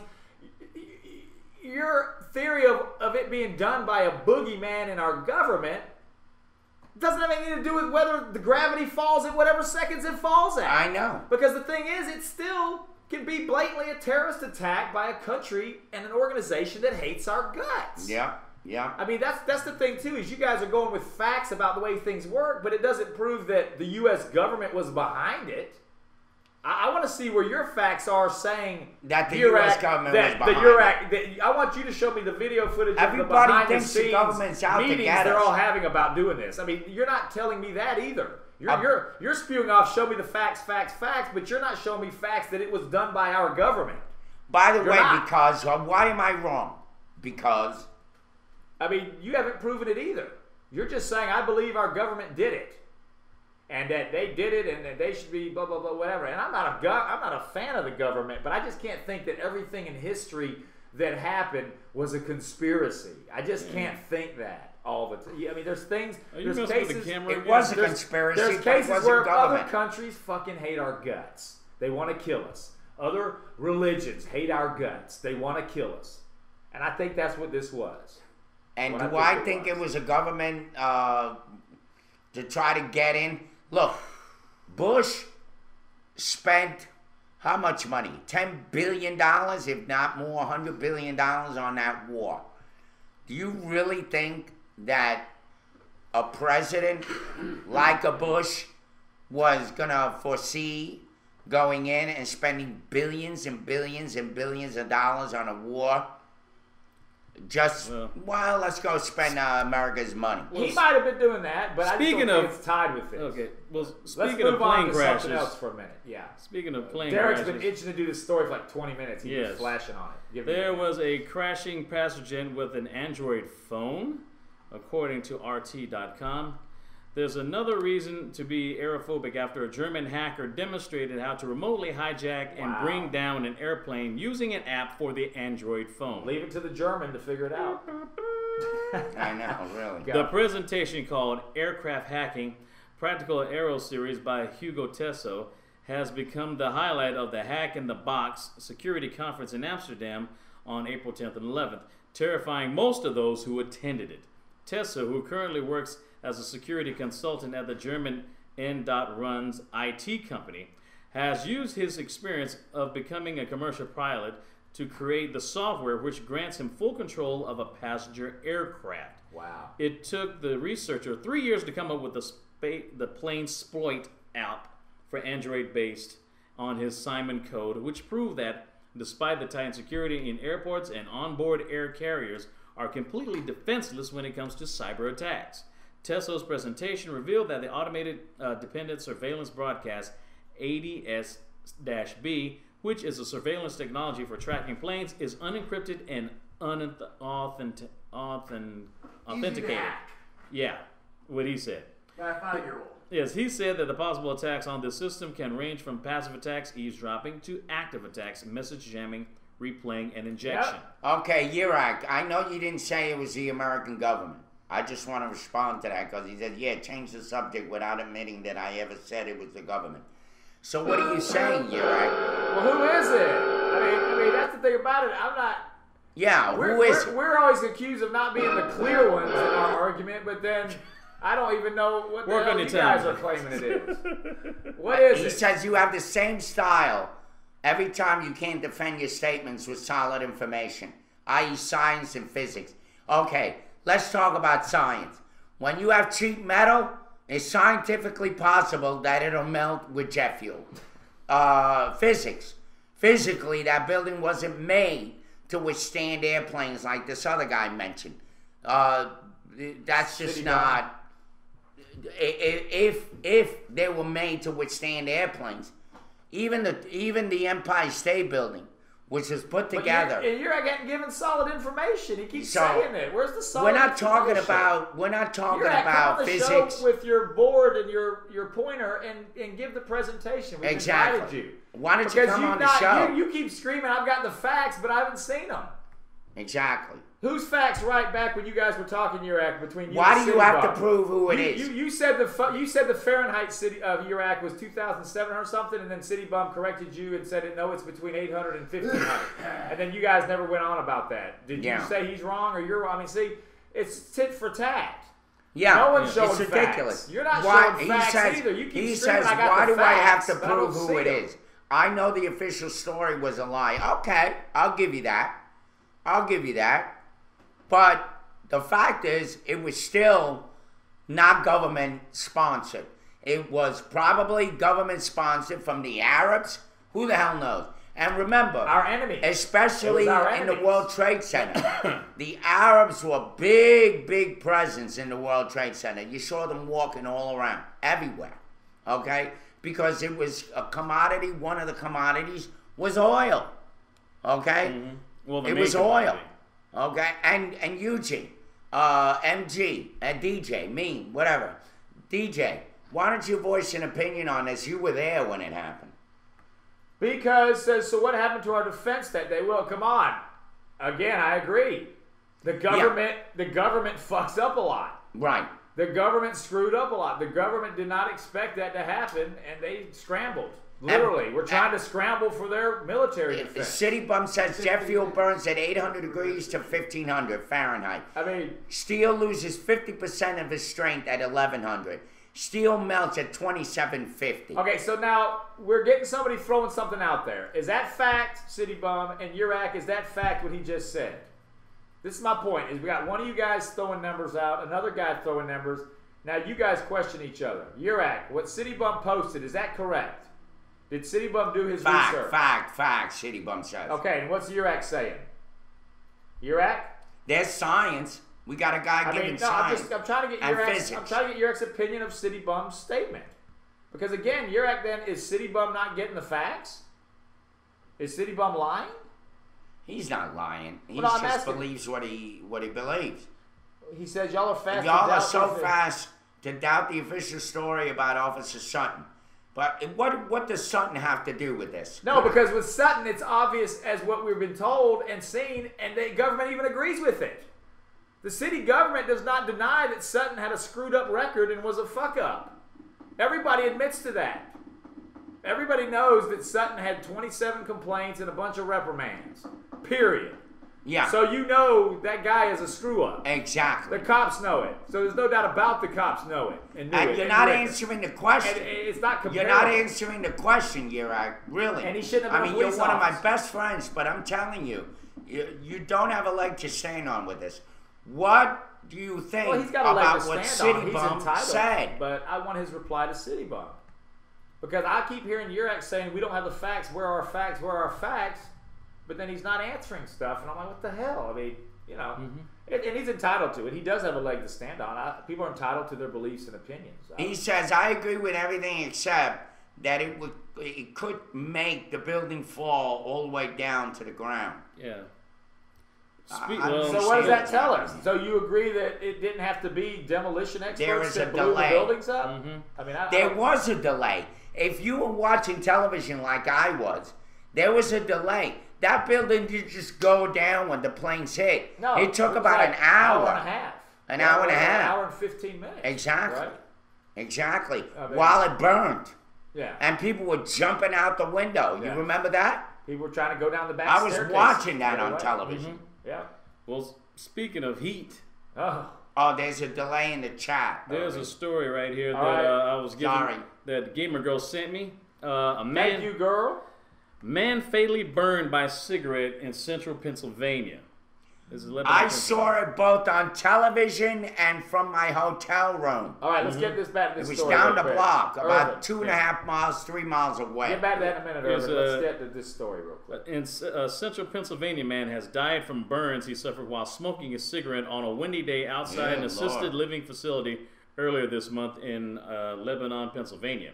The Lebanon Daily News reports that 65-year-old Richard L. Clintomac died at the Lehigh Valley Burn Center, where he had been flown after sustaining burns to more than 70% of his body on April 3rd. Wow. State police say that Clintomac was smoking outside Hill Farm Estate in North Annville Township on a windy day when he was burned. The Lehigh County Coroner's Office says the death has been ruled accidental. Jeez. A spokesman for the State Department of Public Welfare says representatives are investigating. Clintomac's family says he served in Vietnam and was awarded the Purple Heart. All right, well, amen. Saibuki, read the whole sentence when you read the chat, Irv. Not just a bit you want to say. Why don't you say something? You're telling me now to read the whole chat, but meanwhile, I'm going up and I don't see you chatting away. So say something. Because I will watch it eventually. I'll get to it. He sent a video. Thank you very much. Yeah, and by the Here's way, the video I for can't everybody. read all the chatters And Urak, because I'm the only one doing it. And I know Urak wants to show me some stuff too. I haven't forgotten Urak saying that. Saibuki says, I want Urak to come on the show with his presentation. I think it'd Yeah. be a great show. I think it'd be one of the best rated shows. I think we'd have a lot of feedback. And I think if you came on, Urak, if you don't want to show your face, come on and wear a mask. It makes Yeah. it all look more crazy and cool. Vorpabite, oh yeah. Irv, I Saibuki can- says, one attack on your soil and 12 years later you're still bothered about who did it. It happened. Get the fuck over it. You know, you're well, in tell a, that to the you're in a way right, Saibuki, because you're right. There Yes. is a double standard in this town, in this world, in this country. About you, they want you to remember some shit. That you know, the slogan of 9/11 Remember is 9/11, yes. remember. But then they don't want you to remember other shit. That's not true, Back Urak. and forth. Don't make a statement that's not true. What is? That there is a favorite thing to do. Discredit part of what you say and then go off and miss the point. We're not missing the point here at all, pal. I'm telling you. Come on, Urak. I mean, I was there, okay? I know exactly what the hell went on, and it was a terrible time in the city. I felt the whole impact of that. I saw it from my hotel room, and I saw it on TV because I wanted the updates on TV, and I had to go back to work. But Saibuki says, I once saw a man die of slitting his wrist. Makes me an expert on suicide because I was there. Foggy logic. No, it doesn't make me an expert. What it Touche, does, Saibuki. it makes me far above anybody else that has not been there. And let me stand up for know. Irvin. Let me stand up for Irvin for a minute, okay? Irvin doesn't say he's an expert on the physics and all that of it, but he does have some leg to stand on by being there. Let's give him credit. Irvin is a native New Yorker, okay? Irvin was there when the buildings were made. I know the Not a feelings. lot of us can say that Yeah. we were there when they were being built. Exactly. Okay? You're So a spectator. Let's give Irvin a little credit. I'm not saying Irvin's Mr. Bill Nye the Science Guy, okay? I'm not. But Irvin does deserve a little credit for knowing about what was in the news while those were being erected, what they said about those buildings in the 70s when they built them. Yep. He has to know that stuff, guys. Well, and that now- we don't know or might not know. Exactly. So let's not say Irvin has no knowledge just because. Exactly, and that somebody like Urak, who lives here, Saibuki said is going to know more than having the first-hand experience like Well, I'm I not did. taking anything away from Urak studying. He might have studied the hell out of Who this. the hell knows? But again, Urak, you got to be careful about what you study. If you're going to point yourself in the direction of stuff that might be false, and then you take it as fact, then that makes your studies sort of he says I do. You know what I mean? So, I mean, that's have the you thing ever here, been right? to the World Trade Center site besides taking pictures of what is there now? No. He went I was after there. that. I was there 3-4 days later. You were there. You were there all these weeks and months and years before that went smelling down. the air, looking at the buildings, looking up, freaking out. I was there. And then on top of that, whether that adds to experience, whether that adds, you were there in 2000 when the buildings didn't go down yet, right? Right. Exactly. They went down in 2001. I've been there 2001. throughout my youth. I've been to the World Trade Center Here's long the thing. before. I was there every day for lunch. 81. I used to run a valet right at Battery Park City. I went outside, sat in front of those buildings, and had my lunch every single stinking day. I went on the elevators in those buildings. I would go to the top, have my lunch, and the last time I was there was 3 months before they went down, where I predicted, and I still say it, I predicted them coming down. I got out of those buildings in a total horrible panic. So, let me just say this to finish this point. I think that we have done a good job in trying to get everybody's point across. And I really regret that Yurak thinks that we're moving on with this subject and that we're not giving him time to voice his opinion or whatever. Because I think we've done that. But you haven't done that. You haven't proven your point except to say, I know the law of physics. I know what I'm talking about. Well, I know you know somewhat what you're talking about, but I think it really needs to be said that the only way you're going to really know, okay, is by being there. There's a difference between being a spectator in a basketball game and being a player. And it's always a spectator that's telling the guy on the court, hey, you stink, you suck, you this and that. But you get your ass in that game and see how hard it is to play that game. And you wouldn't be yapping away at that guy. You have to have experience, the feeling in the city, what everybody was thinking, the smells that were around. All of that stuff plays into what the facts are. And the fact of the matter is that those buildings went down pretty quickly, but not that quickly. They went down in about an hour or so, right? Yes. Am I right? Mm-hmm. About there, yeah. And that's a possibility. What's wrong with that? See, again, I got to agree with Saibuki a little bit. I mean, it makes for good fodder, Saibuki. We're a talk show. We got to talk about things like this. That's why we don't get over it a lot of times for the sake of the show. Yeah. But, you know, in a way, I agree, Saibuki. You know, people need to get over a lot of shit. You're right. You know, we tell people all the time to stop looking at people by their You colors guys didn't get over and the by their IRA race bullshit. and all that You stuff. guys are still holding on to that. Don't give me that crap. I mean, they said they funded the IRA for years and we got over that. That's been a battle. You haven't gotten over going on that. with them for- That's a bunch of bull crap. You guys are still holding back. Jeez. You still holding that. Saibuki's just mad at everybody. You didn't realize I know. that yet? The French and Saibuki is becoming IRA. that curmudgeon. Yeah, he said the first of all was burning less than 1 hour. I got a That was the first one to fall, was the one that was hitting the belly. I got a wing dang doodle of a story. All right, we're going to end with this in Daily Bread, it looks like. Good, looks that way. Yes. From CNN, it says, got this story from Ed. A young transit who said he was trying to shake zombies off of a stolen semi-trailer truck he was driving caused a major freeway incident in Southern California that sent 4 people to the hospital and tied up traffic for hours, according to the California Highway Patrol. Jeremiah Clyde Hartline. Jeremiah was a bullfrog. And a truck driver as well, age 19, was arrested in connection with a theft of an 18-wheeler fully loaded with strawberries on Sunday near Temecula, according to the Highway Patrol. Officer Nate Baer said Hartline had been riding with truck driver Daniel Martinez since his trip started in Tennessee after being kicked out of his home. When Martinez stopped to fill out paperwork at an inspection site, he left Hartline alone in the truck, Baer said. Hartline then jumped behind the wheel of the truck, sped off, and soon after crashed into several vehicles on the freeway, Baer said. Hartline was apparently under the influence of a substance that caused him to hallucinate. Bath salts. Yes, he thought zombies were chasing him and clinging to the truck, Bear said in an email. That's funny. According to the Highway Patrol, Hartline lost control of the truck and first collided with a Toyota Tacoma. Then Tacoma collided with a Toyota 4Runner, then a Mercedes-Benz. 2 people in the Tacoma and the driver of the 4Runner were taken to hospitals. The Highway Patrol said the occupants of the Tacoma were seriously injured. Okay. Thank you, and Thank you. See, Before we go, all these zombies just before we go, another factoid. Yes. Okay, my sister and my ex-fiance worked at the World Trade Center when it was hit the first time, and we were all in a horrible panic. What did they do? They blew up the basement, but they couldn't bring it down. Right.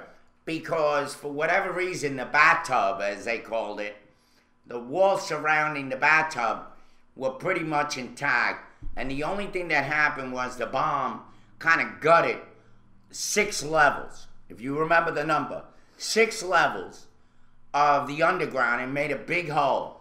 And it didn't bring those buildings down. Then what they did was the Arabs said, well, you guys hit the wrong spot.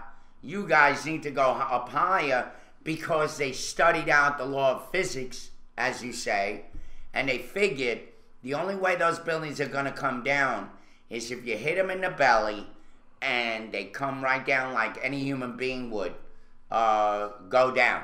Right. And they figured if you hit it in the middle, they'll probably come down as opposed to getting it from underground. Right. My sister was there. She came out with a black nose, and I had to run downtown during that time, and I was still uptown. And when I heard the bomb going off, I freaked out because my sister worked on the 44th floor, and my ex-fiance worked on the 68th floor, and they both got together and found each other or whatever. And they said that whole building shook. That whole building shook, and yet the building was still intact because they bombed the wrong place. They had a couple of trucks, and they bombed, and they gutted out basically the whole basement area.